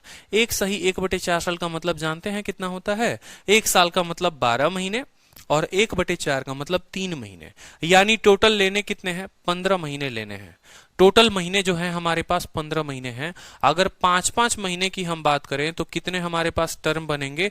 5 मंथली वाला जो काम होगा, 5 मंथली वाला जो सिस्टम होगा, कितने 5 मंथली बनेंगे हमारे पास? तो हमारे पास 3 5 मंथली बनेंगे। क्यों? क्योंकि समय है हमारे पास 15 महीने, समय है हमारे पास 15 महीने, और हमें 5-5 महीने का क्वार्टर बनाना है, तो हमारे पास क्वार्टर नहीं 5-5 महीने की मान लो हमारे पास यूनिट बनानी है, तो 3 यूनिट बनेंगे, यानी 3 किस्तें बनेंगी कि एक किस्त 5 महीने के बाद, दूसरी किस्त फिर 5 महीने के बाद, फिर तीसरी किस्त 5 महीने के बाद। तो टोटल किस्त जो बनेगी वो कितनी किस्त बनेगी? टोटल 3 किस्त बनेगी। 15 महीने हमारे पास पैसे हैं और 5-5 महीने की बनानी है, यानी 3 किस्त हमें देना है। रेट जो है वो 12% पर एनम है। अगर 12% एक साल का, 5 महीने का कितना? 5%, क्योंकि आपको भी पता है सर 12% 12 महीने का, 5 महीने का 5%, यानी 5% रेट हमारा हो जाएगा। तो जो रेट होगा वो कितना होगा? रेट जो होगा वो हमारा 5% होगा। ठीक है, अब बुलाते हैं अपने मुन्नी को और मुन्नी से पूछते हैं बताओ मुन्नी अब कैसे लिखोगे? तो बोलेगी सर देखिए पहला तो आप 100 लिखिएगा ही लिखिएगा, ठीक है, फिर उसमें सर 5 जोड़ दीजिए तो कितना हो जाएगा? 105, फिर उसमें सर 5 जोड़ दीजिए हो जाएगा 110। कितने बार लिखेंगे मुन्नी? मुन्नी बोलेगी सर 3 किस्त बनाने हैं तो 3 ही बार लिखिएगा ना, 100, 200, 300, 300 कितना हो जाएगा? 315। ठीक है, अब अगर कायदे से देखोगे 315 का ये कितना गुना है? 300 गुना है। 315 का कितना गुना है मेरे भाई? 300 गुना है। 315 का 3 गुना 945 और 2 जीरो आ गया। तो जो आपका किस्त बनेगा माय डियर, वो किस्त कितने का बनेगा? 100 का 300 गुना। 100 का कितना गुना? 300 गुना, यानी जो आपका उत्तर होगा वो ये होगा 100 का 300 गुना। 100 को 300 के साथ गुना करो, 30,000 की किस्त बनेगी। सर ये रेट कैसे निकाले? रेट को देखिए, आप बोलेंगे सर 12% आप रेट ले रहे हैं, 12% आप रेट ले रहे हैं और वो पर एनम ले रहे हैं। पर एनम का मतलब होता है 12% रेट जो है वो 12 महीने के लिए है। ठीक है, हमें कितने महीने के लिए चाहिए? 5 मंथ के लिए चाहिए, तो हम इसको गुना करेंगे 5 मंथ के साथ। देखो जितने भी मंथ के लिए चाहिए होगा, यहां पर आप लिखोगे जितने भी मंथ के लिए चाहिए होगा उतने से गुना करोगे। आपका 12 से 12 खत्म हो गया, रेट आपका 5% आ गया। रेट आपका कितना आ गया? 5% आ गया। क्लियर है? रेट आपका 5% आ गया। 12% अगर 12 महीने का दर है तो 5 महीने का दर 5% होगा, 6 महीने का दर 6% होगा, 7 महीने का दर 7% होगा। क्लियर है? ठीक है, अब थोड़ा एक तरीके का ये सवाल देखो कि जब आपके किस्तें जो होती हैं वो थोड़ी भिन्न होती हैं, अलग अलग होती हैं, यहां पर थोड़ा और मजा आता है। ठीक है, यहां पर थोड़ा सा और मजा आता है। ये सवाल आपसे ऐसे पूछा जाता है कि 3400 रुपए को आपको देने हैं फिर से, और कितने सालों में देने हैं? 3 सालों में देने हैं। ठीक है, और हर साल किस्त देनी है। एक साल के अंत में एक साल पहली किस्त, दूसरे साल के अंत में दूसरी किस्त, और तीसरे साल के अंत में तीसरी किस्त। पहली जो किस्त है वो 1/3 है दूसरे किस्त के। ठीक है, और पहली किस्त 1/4 है तीसरे किस्त के। ठीक है, आपको बताना है कि प्रत्येक इंस्टॉलमेंट कितने का होगा अगर रेट ऑफ इंटरेस्ट 10% होगा। तो मुझे बताओ, यहां पर मैंने कहा ये मेरे 3 किस्तें हैं, ये मेरी कितनी है? ये मेरी 3 किस्त है। मैंने कहा ये मैं तीनों किस्तों को क्या कर रहा हूं? यहां पर लिख दे रहा हूं। ठीक है, तीनों किस्तों को मैंने लिख दिया। जो मेरी पहली किस्त है वो क्या है? पहली किस्त को अगर मान लो मैं 100 मानता हूं, पहली किस्त को अगर मान लो मैं यहां पर 100 मानता हूं, तो सवाल में बोला गया है पहली जो किस्त है वो 1/3 है। 1/3 है किसके? दूसरे के, यानी दूसरी वाली किस्त जो होगी वो 300 होगी, तभी तो इसका 1/3 ये बन गया। ठीक है, जो तीसरी किस्त है वो 1/4 है। 1/4 है किसके? पहले के, यानी तीसरी किस्त जो हो गई वो हमारी कितनी हो गई? तीसरी किस्त जो हो गई वो हमारी 400 रुपए हो गई। ठीक है। पहला वाला जो किस्त है वो इसका 1/3 है और पहला वाला किस्त इसका 1/4 है, यानी इसका 3 गुना ये और इसका 4 गुना ये, कोई दिक्कत की बात। ये 3 किस्तें हमारे पास टोटल के टोटल बनी हुई है। टोटल पैसा जो हमें देना है वो कितना देना है, 3400 रुपए हमको देना है और रेट हमारे पास कितना है, 10% है। जब मैंने आपके लिए इंस्टॉलमेंट स्टार्ट किया था, अब जरा उन 2 सेकंड वालों को बुलाओ, ठीक है, और उनको जो है जला दो जिंदा, क्योंकि अब उनसे ये सवाल नहीं बनने वाला है उनके 2 सेकंड के तरीके से, ठीक है। अब यहां पर समझो, जब किस्तें बराबर होती है ना, ठीक है, तो बच्चा बच्चा भी जाकर यूट्यूब पर चिल्लाता है और उड़ता है कि हाँ भाई हो गया काम। लेकिन अगर किस्तें बराबर नहीं होंगी तो आपको कंसेप्ट पर ही आना पड़ेगा अपने। और याद करो, जब मैं सेशन स्टार्ट कर रहा था तभी मैंने कंसेप्ट सिखाया था। कंसेप्ट मैंने आपको क्या सिखाया, मैंने कंसेप्ट आपको यही सिखाया कि ये 400 रुपए आप साल के अंत में दे रहे हैं।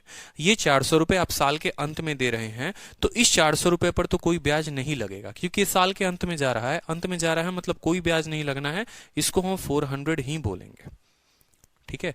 ये रुपए जो आपने इसके 1 साल पहले दे दिया, इसी के 1 साल पहले दे दिया, अगर इसको 1 साल बाद देंगे, अगर इसको जो 1 साल पहले दे दिया ना, ठीक है, उसको अगर 1 साल बाद देंगे तो हमारा जो रेट लगेगा वो 10% का लगेगा और जो समय होगा वो 1 साल, यानी 300 में 10% ब्याज देना पड़ेगा, यानी 30 रुपया ब्याज। तो अब आप ये पैसा 300 ना देकर आपको 330 देना पड़ेगा।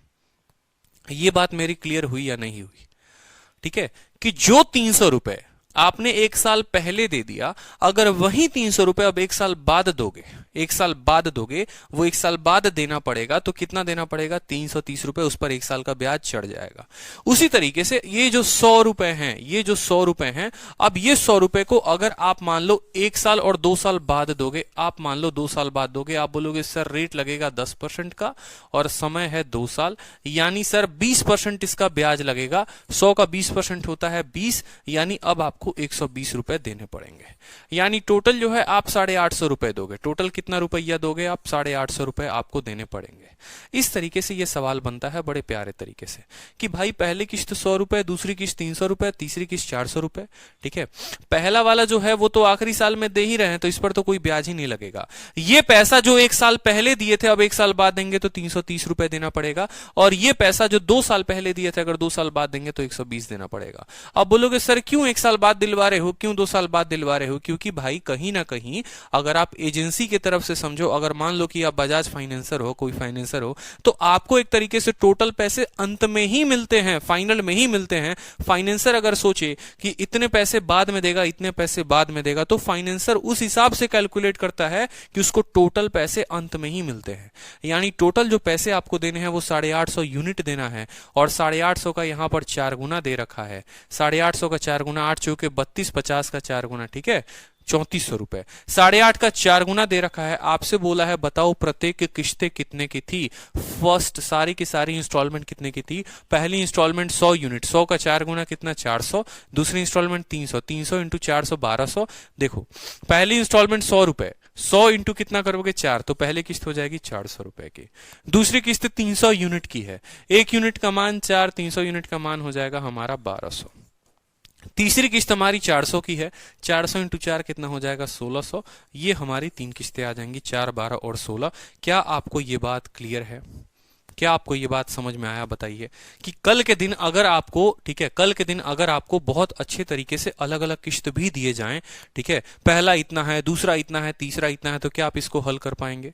क्योंकि पीछे के सवालों में आप कुछ नहीं कर रहे थे, इसको भी 100 मान रहे थे, इसको भी 100 मान रहे थे, इसको भी 100 मान रहे थे, और हर किसी पर ब्याज लगा रहे थे। अब बस उसी का फायदा उठाकर, उसी कंसेप्ट का फायदा उठाकर एग्जामिनर ने क्या किया यहां पर, 100, 300, 400, क्योंकि जरूरी नहीं है सारी किस्तें समान हो सकता है वो सभी किस्तें अलग अलग तरीके की हूं। तो अब आपको धुरंधर बनाने वाला हूं मैं एक और सवाल ऐसा देकर, और देखो आपको कितना मजा आने वाला है। एक और सवाल, अब मैंने ये क्वेश्चन खुद सेट किया। यहां पर मैंने क्या किया कि सभी किस्तों का रेशियो मैंने आपको दे दिया है कि सभी किस्तें के जो रेशियो है वो 1:2:3:5 है। मतलब भयंकर से भयंकर सवाल, लेकिन आपके लिए सवाल आज के बाद सेकंडों का होगा, क्योंकि अब आप बना दोगे, ठीक है। 4 कहां से आया युवराज, ठीक है, समझिएगा मेरी बात को। 3400 रुपए आपको देने हैं।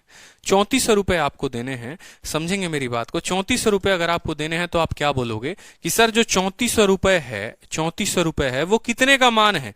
वो 8.5 का मान है, वो 8.5 का मान है। 8.5 इसको कितनी बार में काटेगा? 4 बार में ही ना काटेगा मेरे भाई।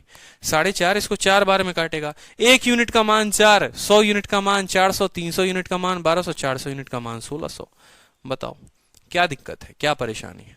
इसी का 4 गुना है, इस वजह से 4 आया। ठीक है, इतना तो कैलकुलेशन रख सकते हो। अब मान लो यहां पर किस्तें दी गई हैं, आपको बोला गया है, बड़े ध्यान से समझो कि टोटल किस्त आपके पास कितनी है। जरा सवाल में देखो, एक बार पढ़ो, एक बार क्वेश्चन को अच्छे से पढ़ो, बड़े प्यार से पढ़ो क्वेश्चन को एक बार।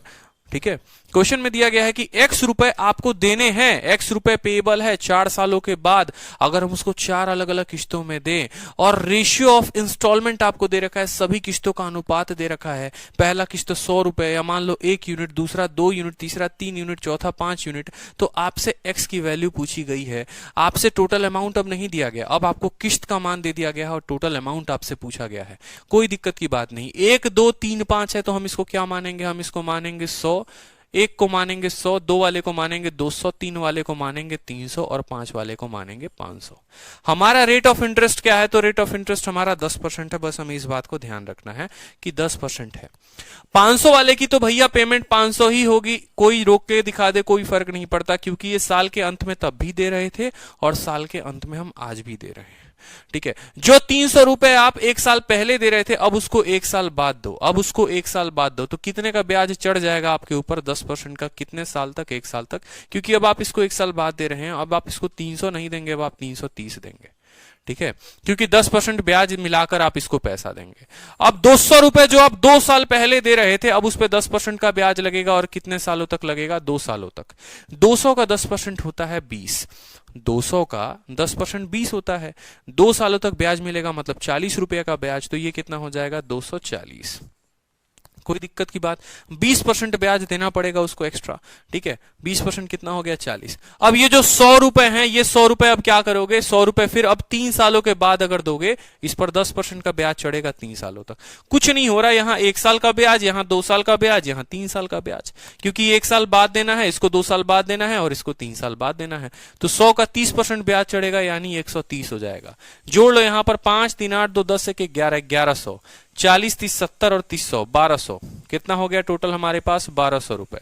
1200 रुपए मान लो हमें पेमेंट करना है, 1200 रुपए हमें पेमेंट करना है। लेकिन सवाल में आपसे क्या बोला गया है? सवाल में आपको दिया गया है कि भाई देखो, find the value of x, इस एक्स की वैल्यू पता करनी है। अगर पहली किस्त आपको 50 रुपए दी गई है और यहां पहली किस्त आपने कितनी मानी है? 100 रुपए मानी है, यानी 100 का जो है वो आधा है ओरिजिनल वैल्यू। ओरिजिनल वैल्यू 100 का आधा है, तो जो हमारा अमाउंट होगा वो 1200 का आधा होगा, यानी 600 हमारा उत्तर होगा। कोई दिक्कत की बात, कोई परेशानी की बात, कोई कष्ट किसी को, कोई दुख, कोई पीड़ा? बताओ। ठीक है, कि यहां पर भैया ओरिजिनल किस्त आपका 100 नहीं है, आपको बोला गया देखो 100 यूनिट का जो मान है, आप ऐसे समझो कि 100 यूनिट का मान जो है वो 50 रुपए है। 100 यूनिट का मान 50 रुपए है, ये 1200 यूनिट है। 1200 यूनिट का मान कितना होगा? 1200 यूनिट का मान कितना होगा? आप बोलोगे 50, 50 बटे कितना? 100 और इंटू कितना? 1200। एकदम बेसिक वाले बच्चों के लिए पूरा का पूरा 2 बार में काटो, 600 बार में उत्तर हो जाएगा। और लॉजिक लगाओ, तो ये कोई बहुत बड़ा लॉजिक थोड़ी है कि भाई 100 का मान 50 दिया है, कितना होगा बताओ जल्दी से।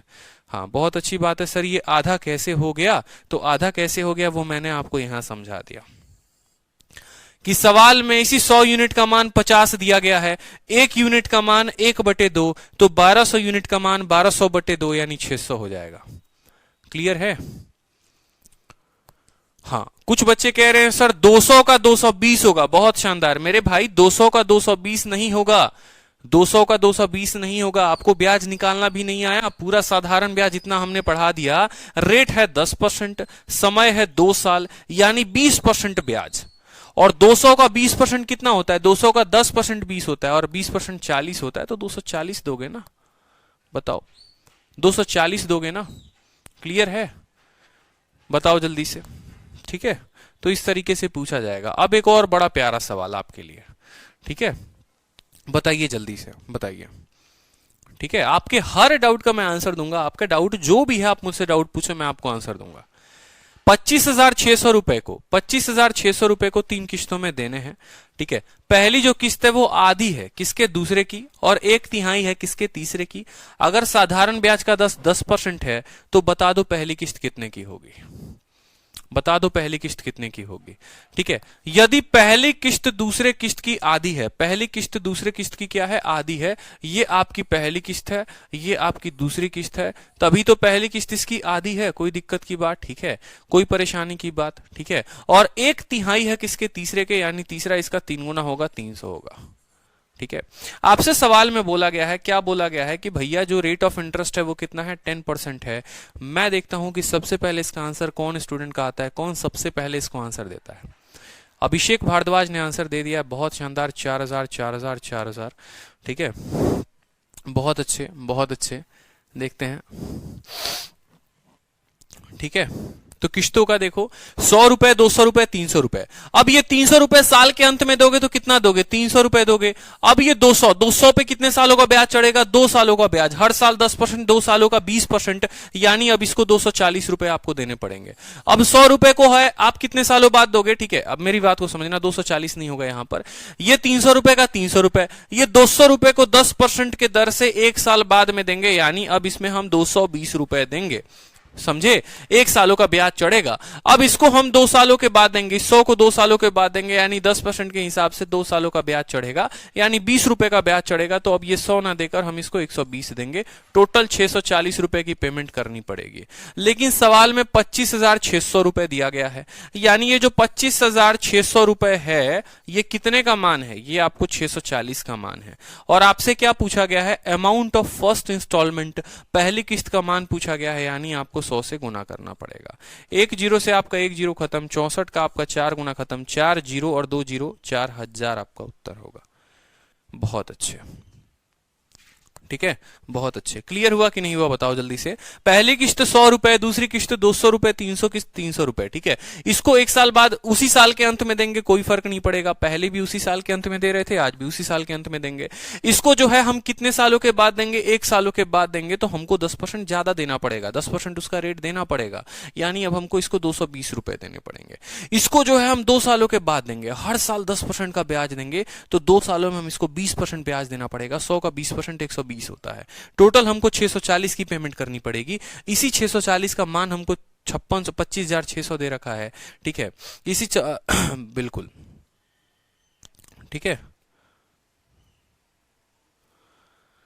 ठीक है, क्लियर है, बताओ जल्दी से। अब बहुत बच्चे कह रहे हैं कि सर रिलेशन समझ में नहीं आया कि आपने 100, 200 और 300 कैसे लिख दिया। मेरी बात को समझना बड़े ध्यान से, जो मैं आपको बोलने जा रहा हूं कि रिलेशन लिखते हैं कैसे।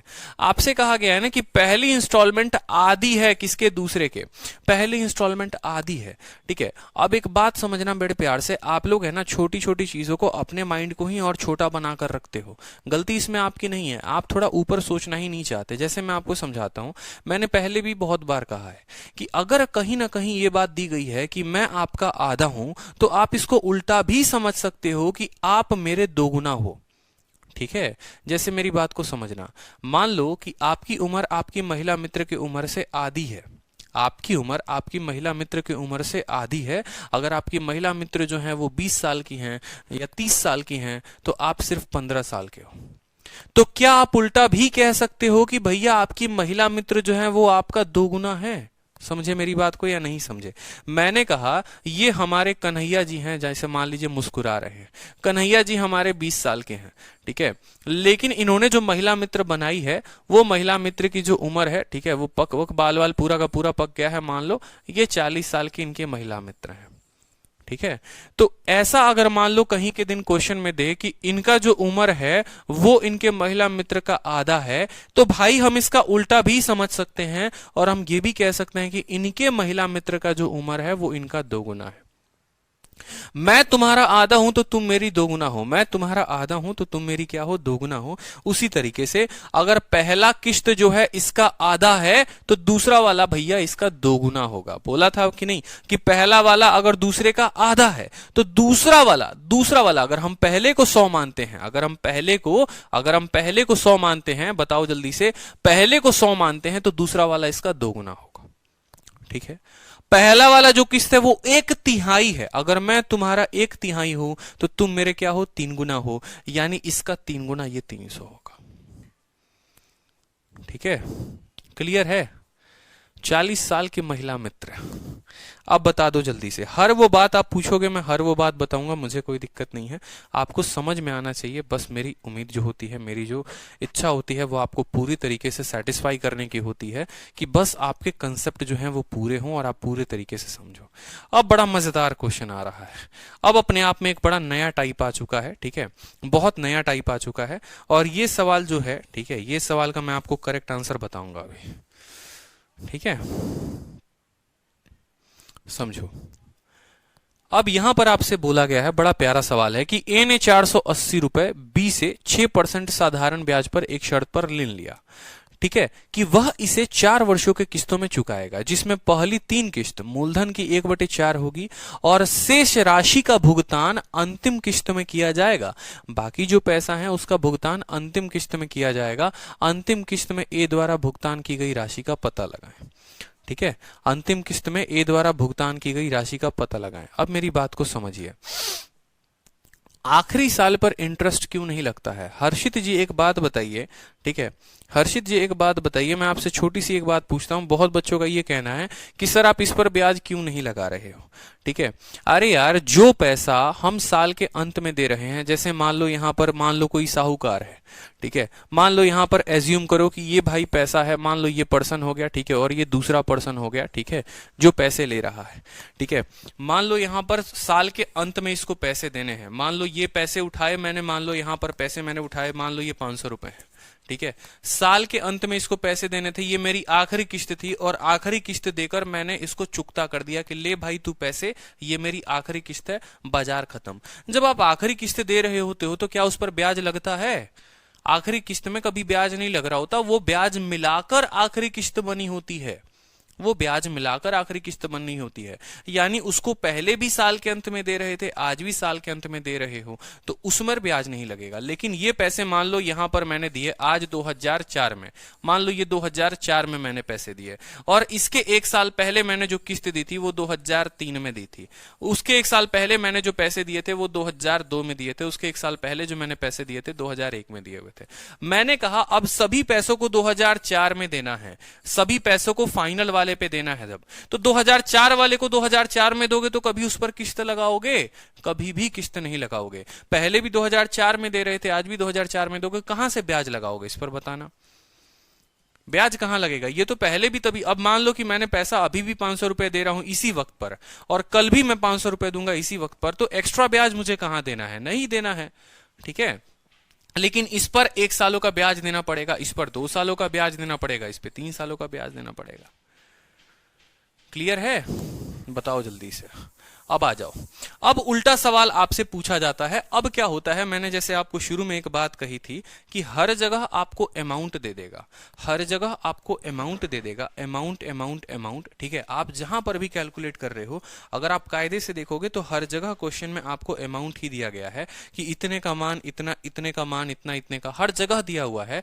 ठीक है, लेकिन कहीं कहीं पर क्या होता है कि क्वेश्चन आपका ऐसे आ जाता है जहां पर अमाउंट नहीं देता, जहां पर आपको प्रिंसिपल देता है, जहां पर आपको प्रिंसिपल देता है। ठीक है, और प्रिंसिपल देकर आपसे क्या बोलता है? बोलता है चलो अब बहुत हीरो बन चुके हो तो अब थोड़ा सवाल को बनाकर दिखा दो। ठीक है, मतलब नया टाइप बोल लो, नया टाइप बोल लो कि अब भैया अमाउंट नहीं दिया होगा, अब हमारे पास प्रिंसिपल दिया होगा कि when principal is given, when principal is given, कि अब आपको अगर प्रिंसिपल दे दिया जाए तो अब आप सवाल को हल कैसे करोगे? जैसे ये वाला क्वेश्चन है, सवाल में क्या दिया हुआ है कि भाई आपके पास मूलधन ही आपने इतना लिया हुआ है, बोला गया है कि ए ने एक लोन लिया बी से और उस लोन का अमाउंट दिया गया है कि कितने का लोन लिया, लेकिन पीछे के किसी भी सवाल में आपको यह नहीं दिया गया था कि आपने जो वस्तु ली वो कितने की ली।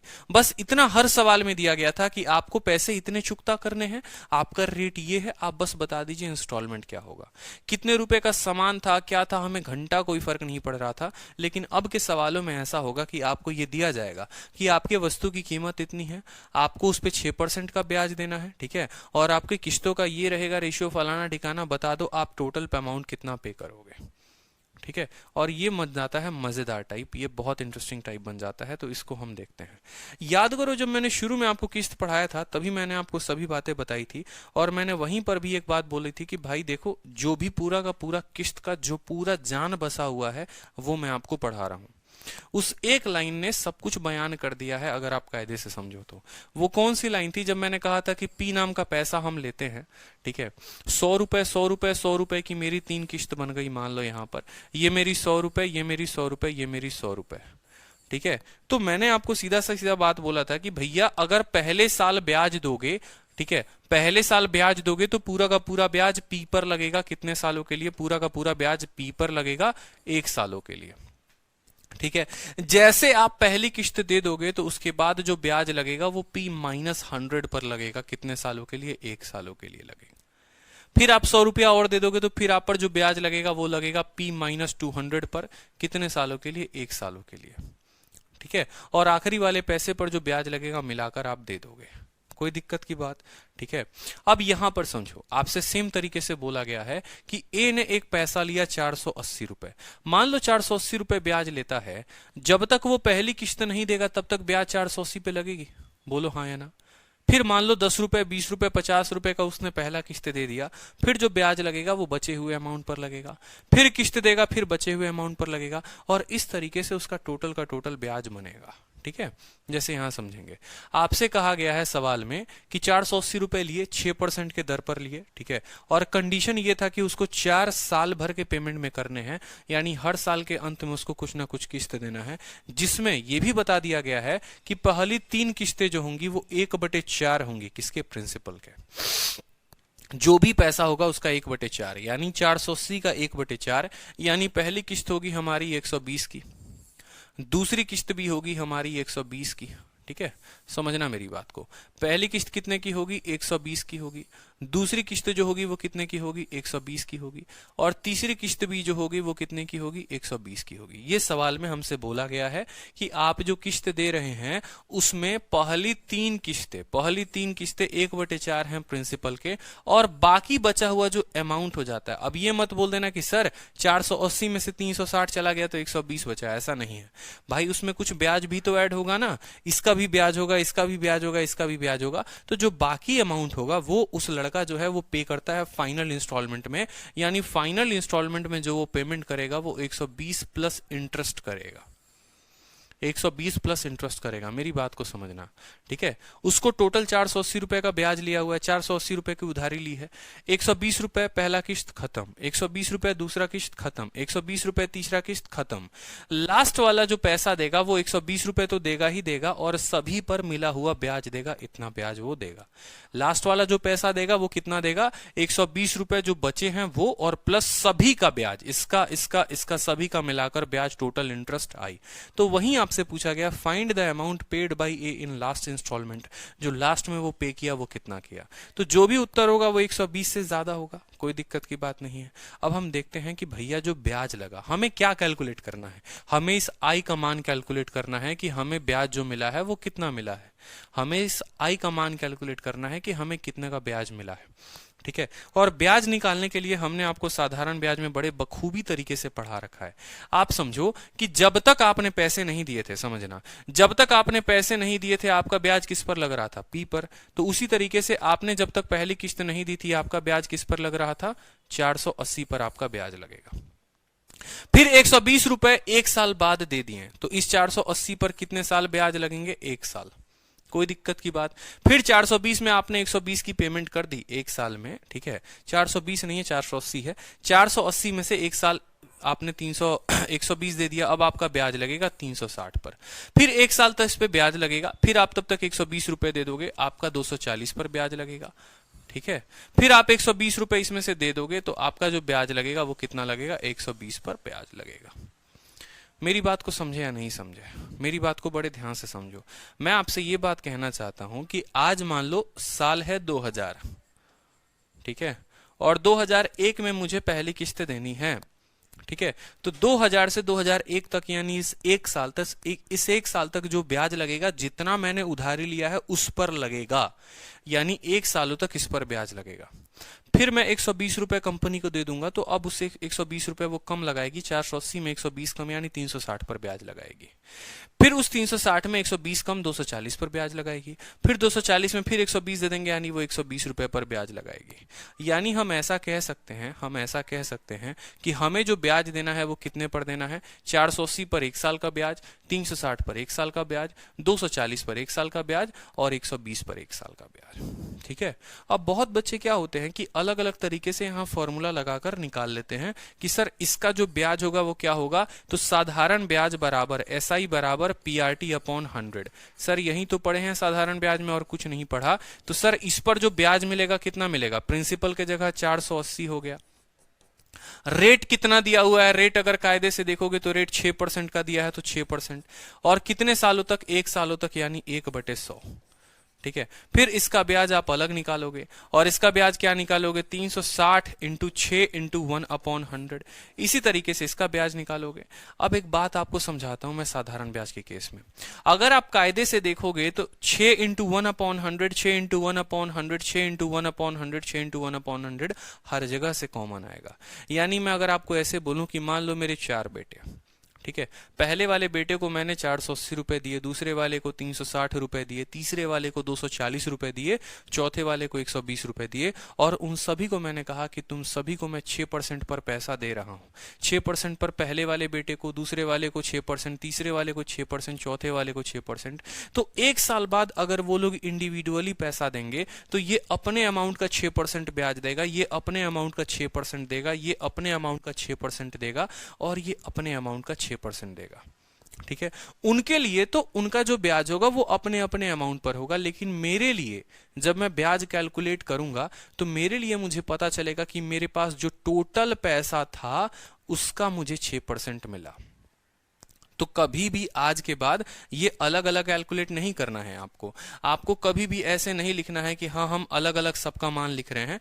जब भी आपका अलग अलग प्रिंसिपल आए आप सभी प्रिंसिपल को जोड़ दीजिए, वो आपका टोटल क्या हो जाएगा, आपका टोटल ब्याज हो जाएगा। मेरी बात को समझिए हम कहना क्या चाह रहे हैं। ठीक है। ठीक है।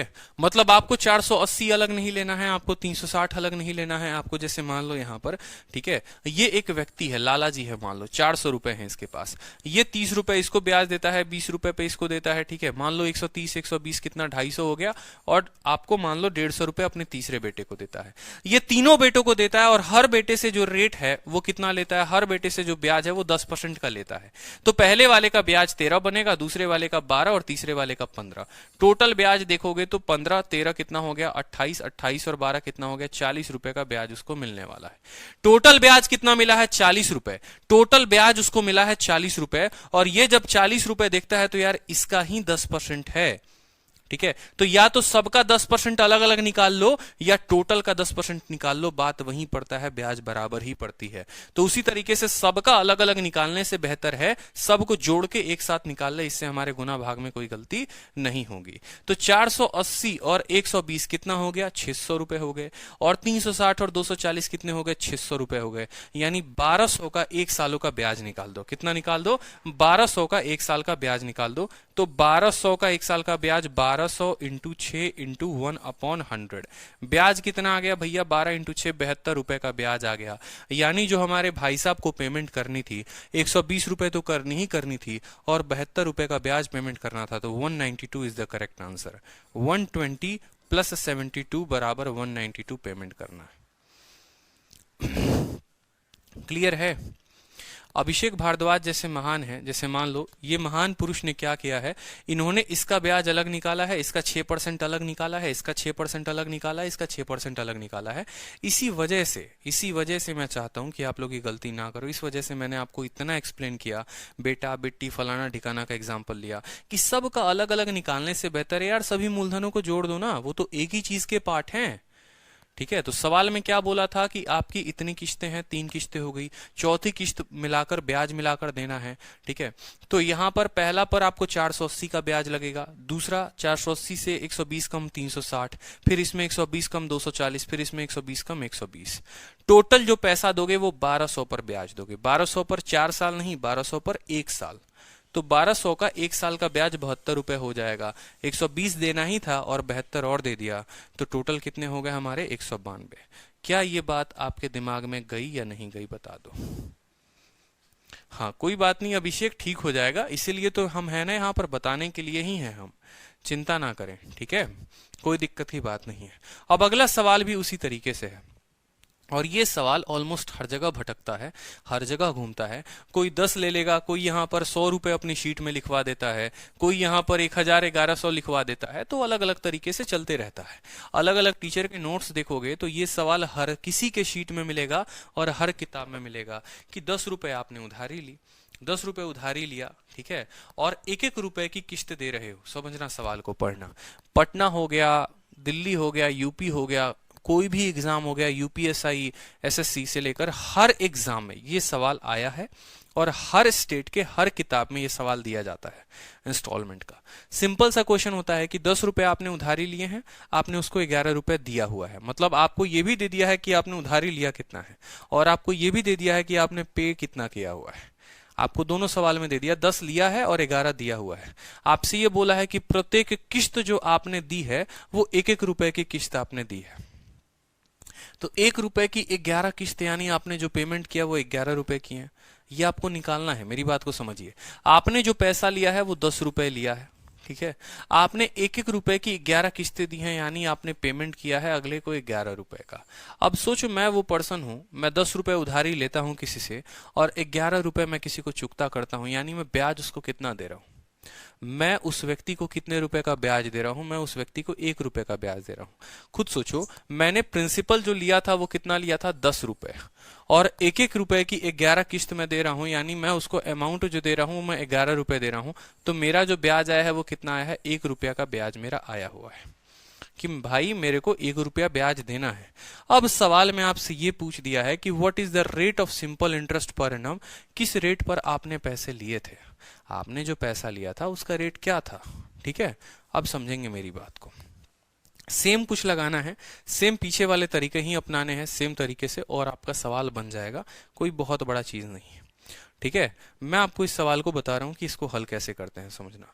जब मान लो कि मैंने 10 रुपए लिए हुए थे, तो पहले साल मेरा ब्याज कितने पर चलेगा, पहले साल मेरा ब्याज 10 रुपए पर चलेगा। फिर मैंने उस व्यक्ति को 1 रुपया दे दिया, अब मेरा ब्याज 9 पर चलेगा। फिर मैंने 1 रुपया दे दिया, मेरा ब्याज 8 पर चलेगा। फिर मैंने 1 रुपया दे दिया, मेरा ब्याज 7 पर चलेगा। फिर मैंने 1 रुपया दे दिया, मेरा ब्याज 6 पर चलेगा। और इस तरीके से करते करते करते करते लास्ट में जो है, मान लो यहाँ पर, ठीक है, 4 आया। फिर 4 से मैंने 1 रुपये, या मान लो यहाँ पर 2 आया, फिर 2 में से मैंने 1 रुपये दे दिया, मेरा ब्याज 1 पर चलेगा, ठीक है। और 1 से 1 दे दिया तो मेरा ब्याज 0 पर चलेगा। कोई दिक्कत की बात नहीं। समझ रहे हो या नहीं समझ रहे हो, बताओ जल्दी से। मेरे कहने का मतलब है कि लास्ट तक ये कितने तक आएगा, 1 तक आएगा, ठीक है।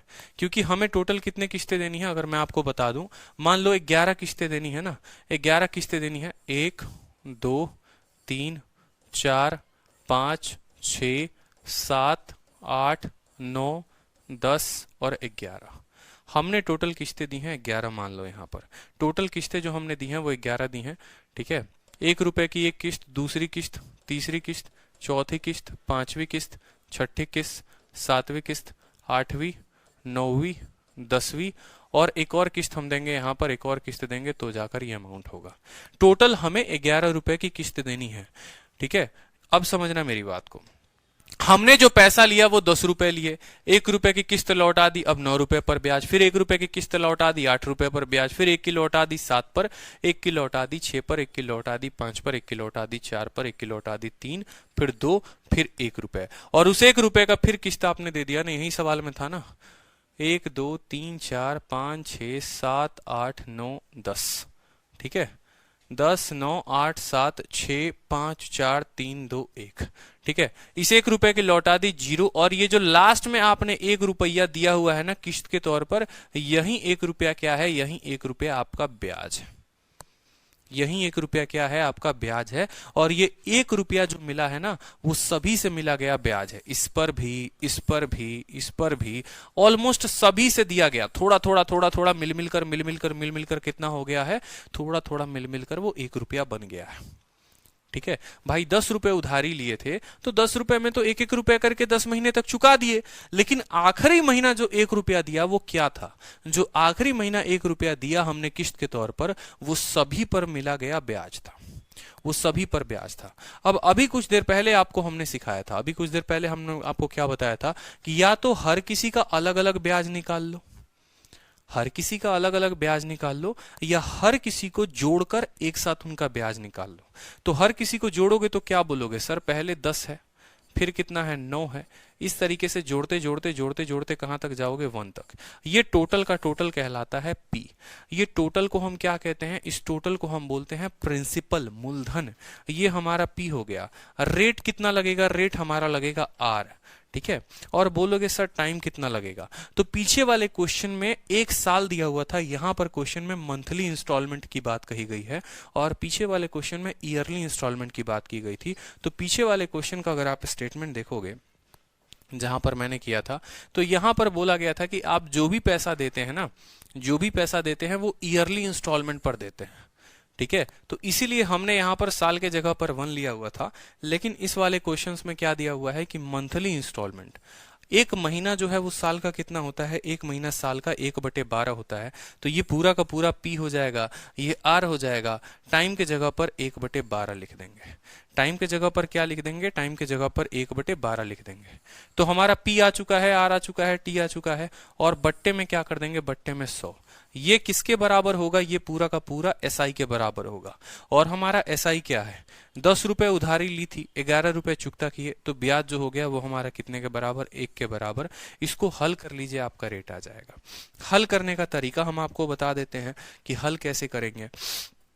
ये क्या है, सम ऑफ नेचुरल नंबर है, सम ऑफ नेचुरल नंबर है, गिनती के सभी अंकों का जोड़।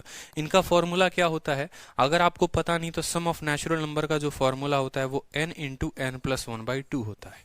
n का मतलब क्या कि कितनी संख्याएं हैं, 1 2 3 4 5 6 से लेकर अगर मान लो 100 तक है, उनको जोड़ा जाएगा इस फॉर्मूले के हिसाब से। अगर मुझे 100 तक जोड़ना है तो 100 इंटू 101/2, लेकिन यहां मुझे कितने तक जोड़ना है, 10 तक। ठीक है, तो n के जगह पर लिखूंगा 10, 10 जमा 1 11, 11/2, n इंटू एन प्लस 1/2। 2 से काटेंगे 5 बार में, 11 बचे कितना हो गया, 55। यानी इन सभी को जोड़ोगे तो कितना आएगा, आएगा आपको 55। 55 इंटू आर। ठीक है, और ये 12 नीचे आ जाएगा तो कितना बन जाएगा, 1200 बराबर कितना हो गया हमारा 1। 5 से काट दो 11 बार में, 5 से काट दो 240 बार में। तो जो रेट आ गया वो कितना आ गया, 240/11, जिसको आप लिख सकते हो 11 का 2 गुना 22, फिर 20 है तो 11 का 1 गुना 21, सही 9/11% आपका उत्तर होगा। तो सवाल का जो उत्तर है वो क्या है, 21 सही 9/11%। ठीक है,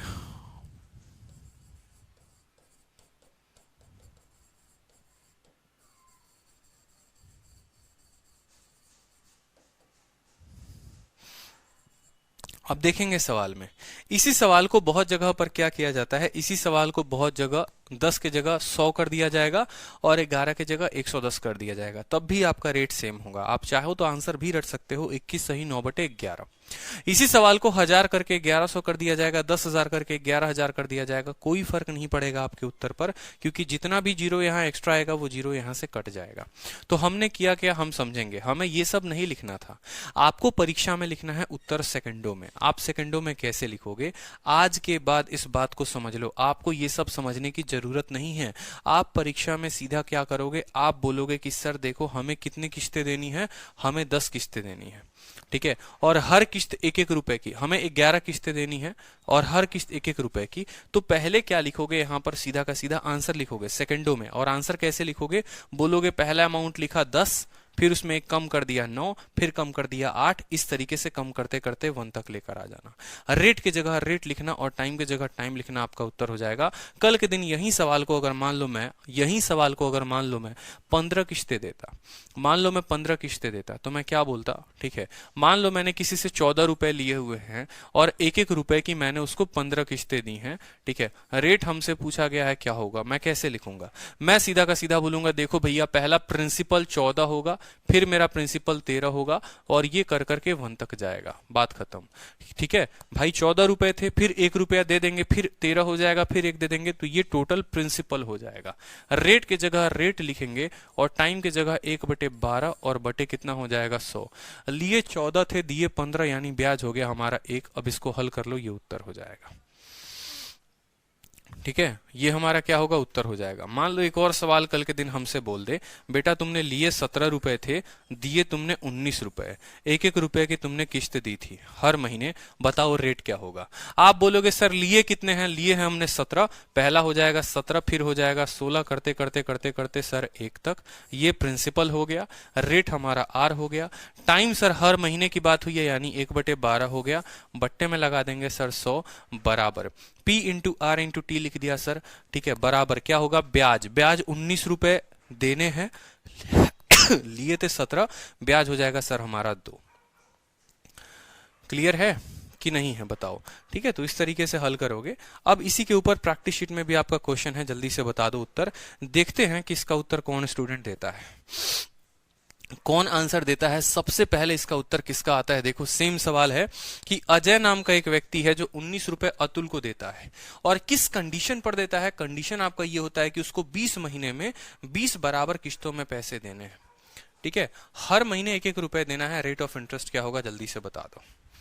रेट ऑफ इंटरेस्ट क्या होगा, जल्दी से बता दो।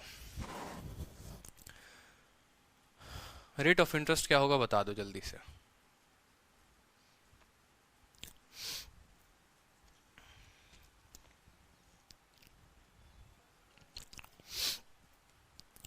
बहुत अच्छे, बहुत अच्छे। आप क्या बोलोगे, आप बोलोगे सर पहला पैसा 19 रुपए रखेंगे, दूसरा पैसा सर 18 रुपए रखेंगे, ऐसे करते करते करते 1 रुपए तक जाएंगे। ये हमारा प्रिंसिपल हो गया। रेट की जगह पर हम रेट रखेंगे, ठीक है। और टाइम से हमें कोई फर्क नहीं पड़ता, बस टाइम में हमें देखना है कि सर हम हर महीने पैसा दे रहे हैं, एवरी मंथ पैसा दे रहे हैं। जो किस्त है वो हमारा एवरी मंथ है, एवरी मंथ है, तो यहां पर 1/12 लिख देंगे। बट्टे में कितना लगा देंगे, बट्टे में लगा देंगे 100। ये हमारा पूरा का पूरा हो गया ब्याज, और ये ब्याज किसके बराबर है, 19 रुपए लिए थे और 20 किस्तें दी हैं 1-1 रुपए की, तो ब्याज हमारा 1 रुपया का हो गया, बात खत्म, ठीक है। यहां पर इनका जोड़ कितना होगा, तो 19 n into n plus 1 n into n plus 1/2, इन सभी का जोड़ कितना हो गया, n इंटू n प्लस 1/2, ठीक है। रेट के जगह पर रेट लिख दो और 1/12 के जगह पर 1/12 लिख दो। बट्टे में कितना हो जाएगा, ये 100 इधर जाएगा, ये 100 जब इधर जाएगा तो 100 इंटू 1 कितना हो जाएगा, हमारे पास 100 हो जाएगा। 2 से आप काटेंगे तो आपको ये 10 बार में कटेगा, ठीक है।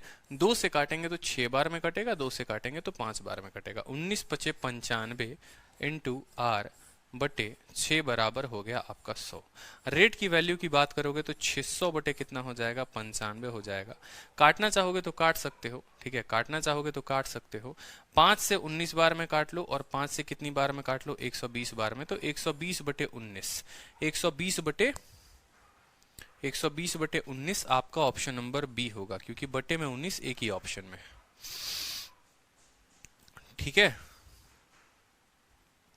हाँ, 20 महीने का मंथ दिया गया है। बहुत बच्चे बोलेंगे कि सर 20 महीने का दिया गया है तो यहां पर 1/20 ले लीजिए। ऐसा कोई जरूरत नहीं है मेरे भाई, ये बात अपने मन से निकाल दो कि यहां पर हम 1/20 ले रहे हैं। आप लोगों को गलती यही हो रही है। हमें उस 20 महीने से, 40 महीने से, 60 महीने से, 70 महीने से हमें कोई फर्क नहीं पड़ता, क्योंकि अगर पीछे के सवालों में अगर आप देखे होगे तो यहां पर भी आप 19 महीने में पैसा दे रहे हो, यहां पर भी आप 15 महीने में पैसा दे रहे हो, लेकिन हर जगह मैंने समय को 1/12 लिखा है, 1/12 लिखा लिखा है। रीजन क्या है? रीजन क्या है? रीजन यही है, आप अब तक नहीं समझे कि या तो टोटल पैसे देखो, या तो हर पैसे को एक एक साल के लिए चला दो, या सभी पैसे को लेकर एक साल के लिए चलाओ। उसी तरीके से जितनी भी किस्तें हैं, सभी पैसे को, जितने पर भी ब्याज लगना था सभी को जोड़ा, और उस पर सिर्फ मैंने एक महीने का ब्याज दिया है, तो ये एक महीने के बराबर है। ये 17, ये 19 कुछ समय को कोई फर्क नहीं देता है, ये फर्क नहीं देगा समय को, क्योंकि जो आपका किस्त लगना है ना, जो आपका ब्याज लगना है, वो एवरी मंथ लगना है, और एक मंथ जो होता है वो साल का 1/12 होता है, इसलिए मैंने यहां पर 1/12 लिखा है। बिल्कुल एक ही मंथ, हमारे किस्तों से कोई फर्क नहीं पड़ेगा हमारा।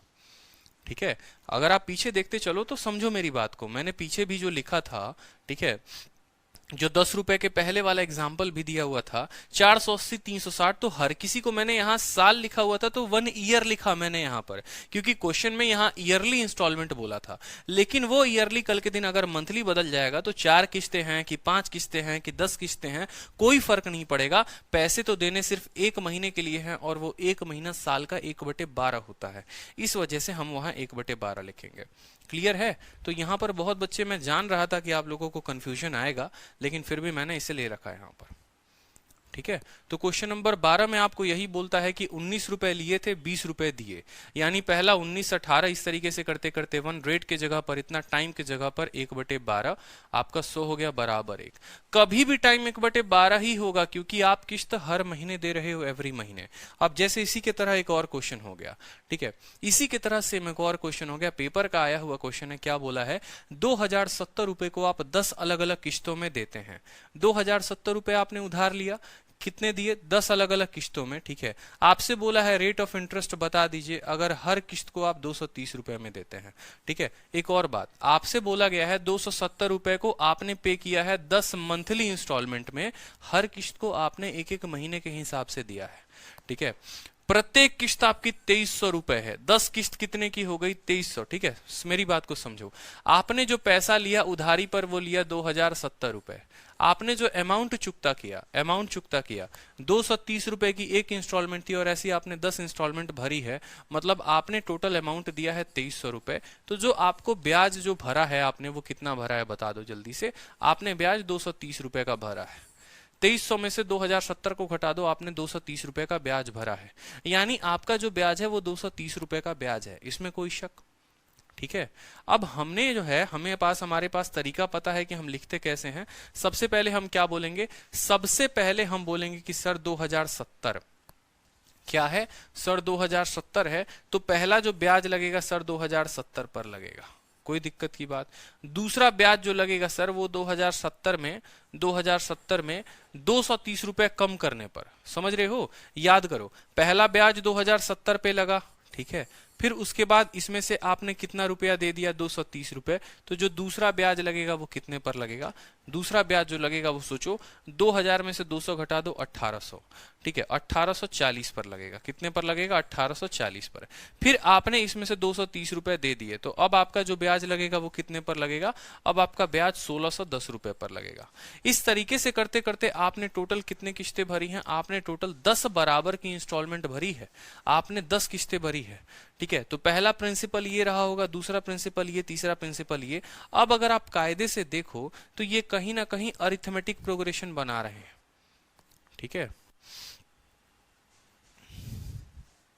हाँ, अगर इंस्टॉलमेंट एवरी ईयर हो तो वहां पर 1/12 नहीं होगा, फिर वहां पर 1 होगा। अब यहां पर समझो 2070 डेटा को और टफ कर दिया गया। अगर डेटा को और टफ कर दिया गया, जहां पर पहले 10 9 8 7 था, तो बड़े आसानी से आप n × n + 1/2 लगा ले रहे थे। लेकिन अगर यहां पर डेटा 10 9 8 7 6 ना करके ऐसे दिया हो, तो कैसे हल करोगे? जैसे 2070 1840 1610 इस तरीके से करके दिया हुआ हो, तो उस केस में देखो यहां पर लगता है अरिथमेटिक प्रोग्रेशन। अरिथमेटिक प्रोग्रेशन का मतलब यहां पर आप ऐसे बोल सकते हो कि सर ये सीरीज बन गया। यहां पर क्या बन गया? सीरीज बन गया कि सर ये पहली संख्या हो गई, ठीक है, उसमें से सर यहां पर ये कुछ कम हो गया, फिर ये कुछ कम हो गया, तो ऐसे केसेस को हम बोलते हैं एपी। ऐसे केसेस को बोलते हैं एपी। अरिथमेटिक प्रोग्रेशन अभी आपने पढ़ा नहीं है, हमें यहां पर लास्ट टर्म पता करना होगा। तो लास्ट टर्म का जो फॉर्मूला होता है वो होता है हमारा an बराबर a + n - 1 × d होता है।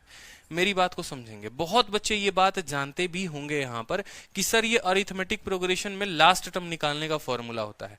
अगर हमें ये पता चल जाए कि ये लास्ट टर्म कितना है तो हम आराम से निकाल सकते हैं। हमें नंबर ऑफ टर्म्स पता है, हमें डिफरेंस पता है, लेकिन हम लास्ट टर्म निकालकर करेंगे क्या, हमें कोई फर्क पड़ने वाला है? देखो, आप हर जगह अगर पीछे देखोगे तो आपने हर जगह क्या किया हुआ है, सम ऑफ टर्म्स निकाले हैं, ठीक है। आपने हर जगह क्या किया है, सभी संख्याओं का जोड़ निकाला है। तो इसी तरीके से ये भी एक सीरीज है कि पहली संख्या 270 2070, ठीक है, उसके बाद आपकी जो है उसके बाद वाली संख्या इतनी, उसके बाद वाली संख्या इतना, इसी तरीके से करते करते ये बेचारा अपना कुछ गया होगा, ये बेचारा अपना कुछ गया होगा और इस पर जो है पूरा का पूरा ब्याज लगा होगा। तो हम जो प्रिंसिपल लिखेंगे तो हम क्या लिखेंगे, हम लिखेंगे SI बराबर, SI बराबर क्या लिखेंगे, ये पूरा 2070 1840 जैसे क्या लिखते थे 10 9 8 7 6, उसी तरीके से 2070 क्या लिखेंगे 2070 जमा क्या लिखेंगे 1840 जमा, ऐसे कर करके पूरा का पूरा तक जाएगा अपना, लास्ट तक जहां भी जाएगा। रेट के जगह हम रेट लिखेंगे और महीने के लिए हम क्या लिखेंगे 1/12, ठीक है, बटे क्या हो जाएगा, बटे में हो जाएगा हमारा 100। मेरी बात को समझे, सेम पिछले सवाल की तरह, कोई दिक्कत की बात नहीं। इतने रुपए उधारी लिया था, इतना रुपया दिया, ब्याज हमारा 230 का, ठीक है, सॉरी SI जो हो गया वो हमारा टोटल ब्याज हमारा 230 का, ठीक है, टोटल ब्याज हो गया हमारा 230 रुपए हमने पैसे दिए हुए हैं, ठीक है। समझना बात को यहाँ पर, समझना बात को यहाँ पर, ठीक है। टोटल ब्याज जो हमने दिया है कितना दिया है 230 रुपए, 22 और 2300 रुपए, कोई दिक्कत की बात नहीं, ठीक है। अब यहां पर अगर आप देखोगे कायदे से तो पहला जो पैसा दिया 2070, फिर उसके बाद 230 में कम ब्याज लगा, फिर इतना कम ब्याज लगा, इतना जोड़ना है। जो आपको आंसर देना है वो इनको जोड़कर निकालना है। अब इनको जोड़ने की सबसे बड़ी बारी आई, तो इनको जोड़ेंगे कैसे, तो इन्हीं को जोड़ने के लिए आपको लगाना है अरिथमेटिक प्रोग्रेशन, आपको लगाना है अरिथमेटिक प्रोग्रेशन। और अरिथमेटिक प्रोग्रेशन में AP में सम ऑफ n टर्म्स जो होता है वो होता है n/2 इंटू A+L कह लो, या A+L ना कहकर आप ऐसे भी कह सकते हो, देखो n होता है number of term, A first term L last term, या आप ऐसे भी कह सकते हो n/2 into 2A + n-1 into D। अभी बस इतना ही जानो ये फॉर्मूला, क्योंकि जब मैं आपको नंबर सिस्टम पढ़ाऊंगा, जब मैं EP पढ़ाऊंगा तो मैं आपको बताऊंगा। n जो होता है नंबर ऑफ टर्म होता है, A जो होता है आपका फर्स्ट टर्म होता है, n number of term, D होता है डिफरेंस। यहां पर आप सेम फॉर्मूले को लगाइए, यहां पर आप सेम फॉर्मूले को लगाइए, ठीक है। नंबर ऑफ टर्म्स ऐसे कितने टर्म होंगे टोटल के टोटल, नंबर ऑफ टर्म्स का मतलब कितने टर्म होंगे आपके टोटल। जैसे पीछे अगर आप देखोगे, पीछे अगर आप देखोगे हर जगह पर, तो टोटल आपके टर्म कितने आए हुए हैं, ठीक है। टोटल अगर आपके टर्म आए हैं तो 1 2 3 4 5 6 7 8 9 10 11, टोटल टर्म आपके आए हैं 10। यानी जितने भी किस्तें भरते हो, ठीक है, उससे एक हमेशा कम होता है। टोटल जो टर्म होते हैं वो कितना होता है, हमेशा एक कम होता है। समझ रहे हो, 10 हो गया, 9 हो गया, 8 7 6 5 4, इस तरीके से। उसी तरीके से यहाँ पर भी अगर पैसा जोड़ोगे ना तो 1 से लेकर 14 तक, यानी 14 टर्म होंगे। हमें किस्तें नहीं देखनी होती, हम कितना पैसा पे करते हैं। यहाँ पर अगर आपने 17 रुपए उधारी लिए हैं तो आपके 17 टर्म्स आएंगे, यानी किस्त से हमेशा एक कम आता है, किस्त से हमेशा एक कम आता है, क्योंकि आखिरी वाला जो पैसा होता है वो किस्त के तौर पर होता है। यहां पर अगर हम पैसा मान लो इतने रुपए का दे रहे हैं, किस्त हम देख लेते हैं कितना किस्त दे रहे हैं, 9 किस्त, तो हमारी जो संख्या होगी, जो ये टर्म होंगे वो टोटल के टोटल 9 होंगे। 10 किस्तें दी हैं, 9 तो इनको चुकाने में लग जाएंगी और जो 10वीं लगेगी वो ब्याज के बराबर लगेगी। यानी यहां पर हम बोलेंगे नंबर ऑफ टर्म जो हमें मिला है वो क्या मिला है, n मिला है। तो हम ऐसा कह सकते हैं कि SI, यहां पर हम लिखेंगे SI बराबर यहां नंबर ऑफ टर्म्स, ठीक है, ये पूरा को पूरा जोड़ना है ना, इनका जोड़ हमें निकालना है। और ये जोड़ जो है वो किसके बराबर है, वो है n/2 into 2A + n-1 into D, ठीक है, इंटू रेट और इंटू समय कितना है 1/12, और यहां पर हम लिख देंगे 100। कोई दिक्कत की बात, ये हमारा पूरा का पूरा प्रिंसिपल का जोड़, ये हमारा रेट, ये हमारा टाइम, और यहां बट्टे में 100। कोई दिक्कत की बात, ठीक है। अब जिस तरीके से सवाल में हमें दिया गया है, नंबर ऑफ टर्म्स कितने बोले थे मैंने कि किस्तों में एक कम कर देते हैं, 10 मंथली इंस्टॉलमेंट है तो हमारे नंबर ऑफ टर्म्स 9 होंगे, तो 9/2, ठीक है। ट्वाइस ऑफ ए जो है हमारा यहाँ पर कितना है 2070, 2070 का दोगुना कितना होता है, ठीक है, 2000 का दोगुना 4000 और 70 का दोगुना 140, 4140 प्लस 9 में से 1 गया 8, ठीक है। और अंतर यहां पर क्या है, अंतर जो है 230 की कमी है, तो डिफरेंस यहां पर -230 लिखेंगे, कोई दिक्कत की बात। रेट के जगह पर आप रेट लिख दो, ठीक है, और यहां पर 1/12 इंटू 100 कितना हो जाएगा 1200। ब्याज के जगह पर कितना लिख देंगे 230 लिखेंगे, आप हल कर सकते हो। 9/2 को आप यहां लिख सकते हो, ये 9 है और इसका बटे में 2 यहां पर चला गया, ठीक है। लिख लो यहां पर 230 बराबर 9/2 इंटू 12 कितना हो जाएगा 2400, ठीक है। 8 दूनी 1600 और 8 तिरके 24, ठीक है, 240 और 16, ठीक है, 1840 आप घटा दो 4140 में से 1840 जीरो जीरो, ठीक है, 11 8 3 हो गया, ठीक है, 3 2300 रुपए आपका यहाँ का वैल्यू आ जाएगा 2300 रुपए। कोई दिक्कत की बात, ठीक है, और इनटू हो जाएगा आपका आर, ये आपकी वैल्यू आ गई। और जब यहाँ की वैल्यू आप कैलकुलेट करोगे तो आप देख सकते हो 230 से काटोगे तो ये आपको 10 बार में जाएगा, 0 से काटोगे 0 बार में जाएगा, तो हो जाएगा 240/9, ये आपका रेट वैल्यू हो जाएगा। आर परसेंट जो हो जाएगा 240/9, 240/9 को आप लिख सकते हो 83, 240/9 को आप लिख लो कि 9 दूनी 18, ठीक है, 9 दूनी 18, 60 हो गया, 9 सते 63, ठीक है। कहीं पर कोई दिक्कत आया है?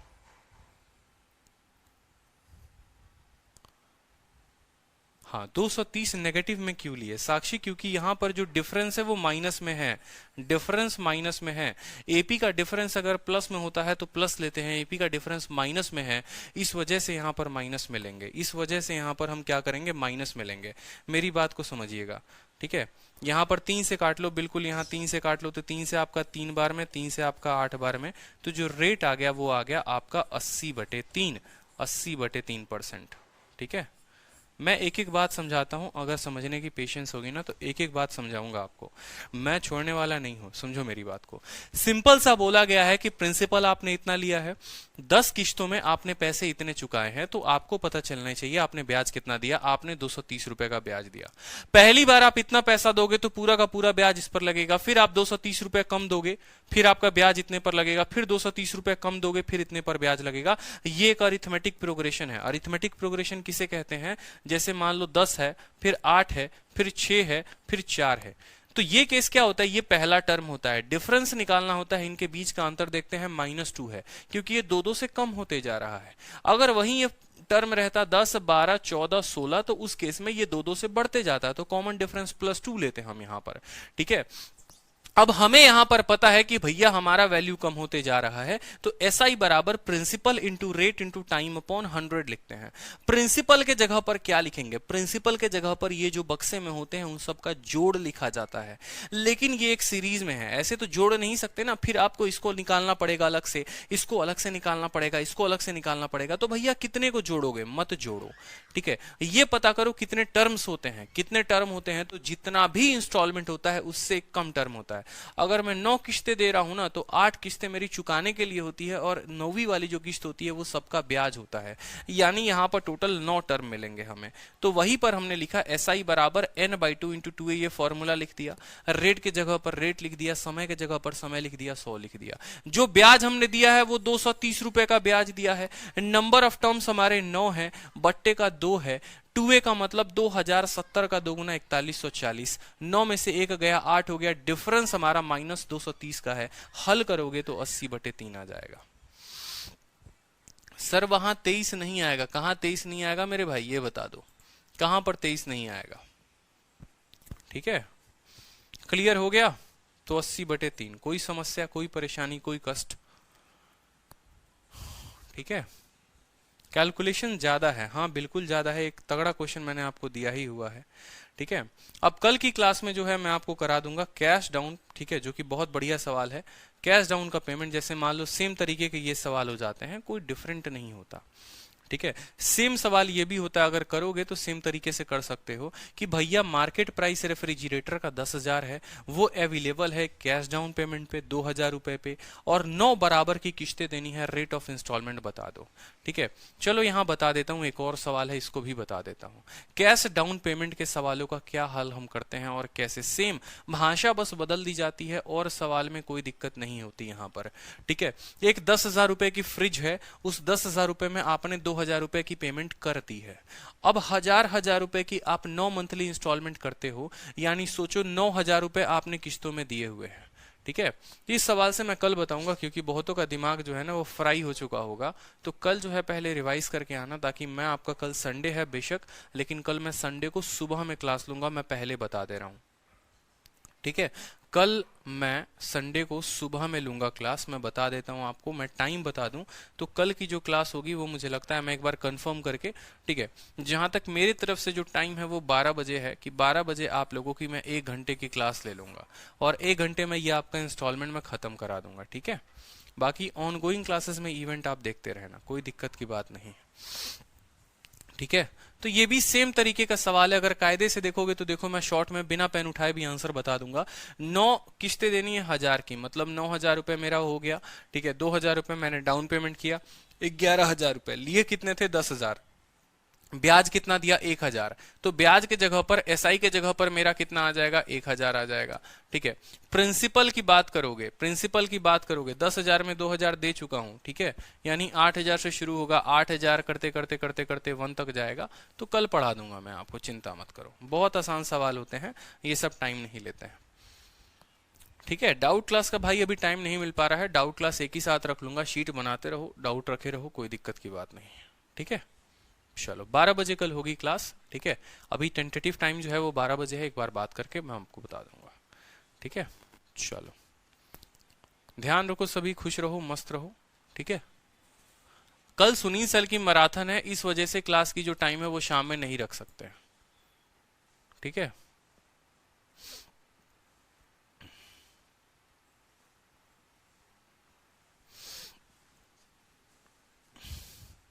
कल बात करते हैं, जितने भी डाउट है ना कल बात करते हैं। ठीक है, कल बात करते हैं।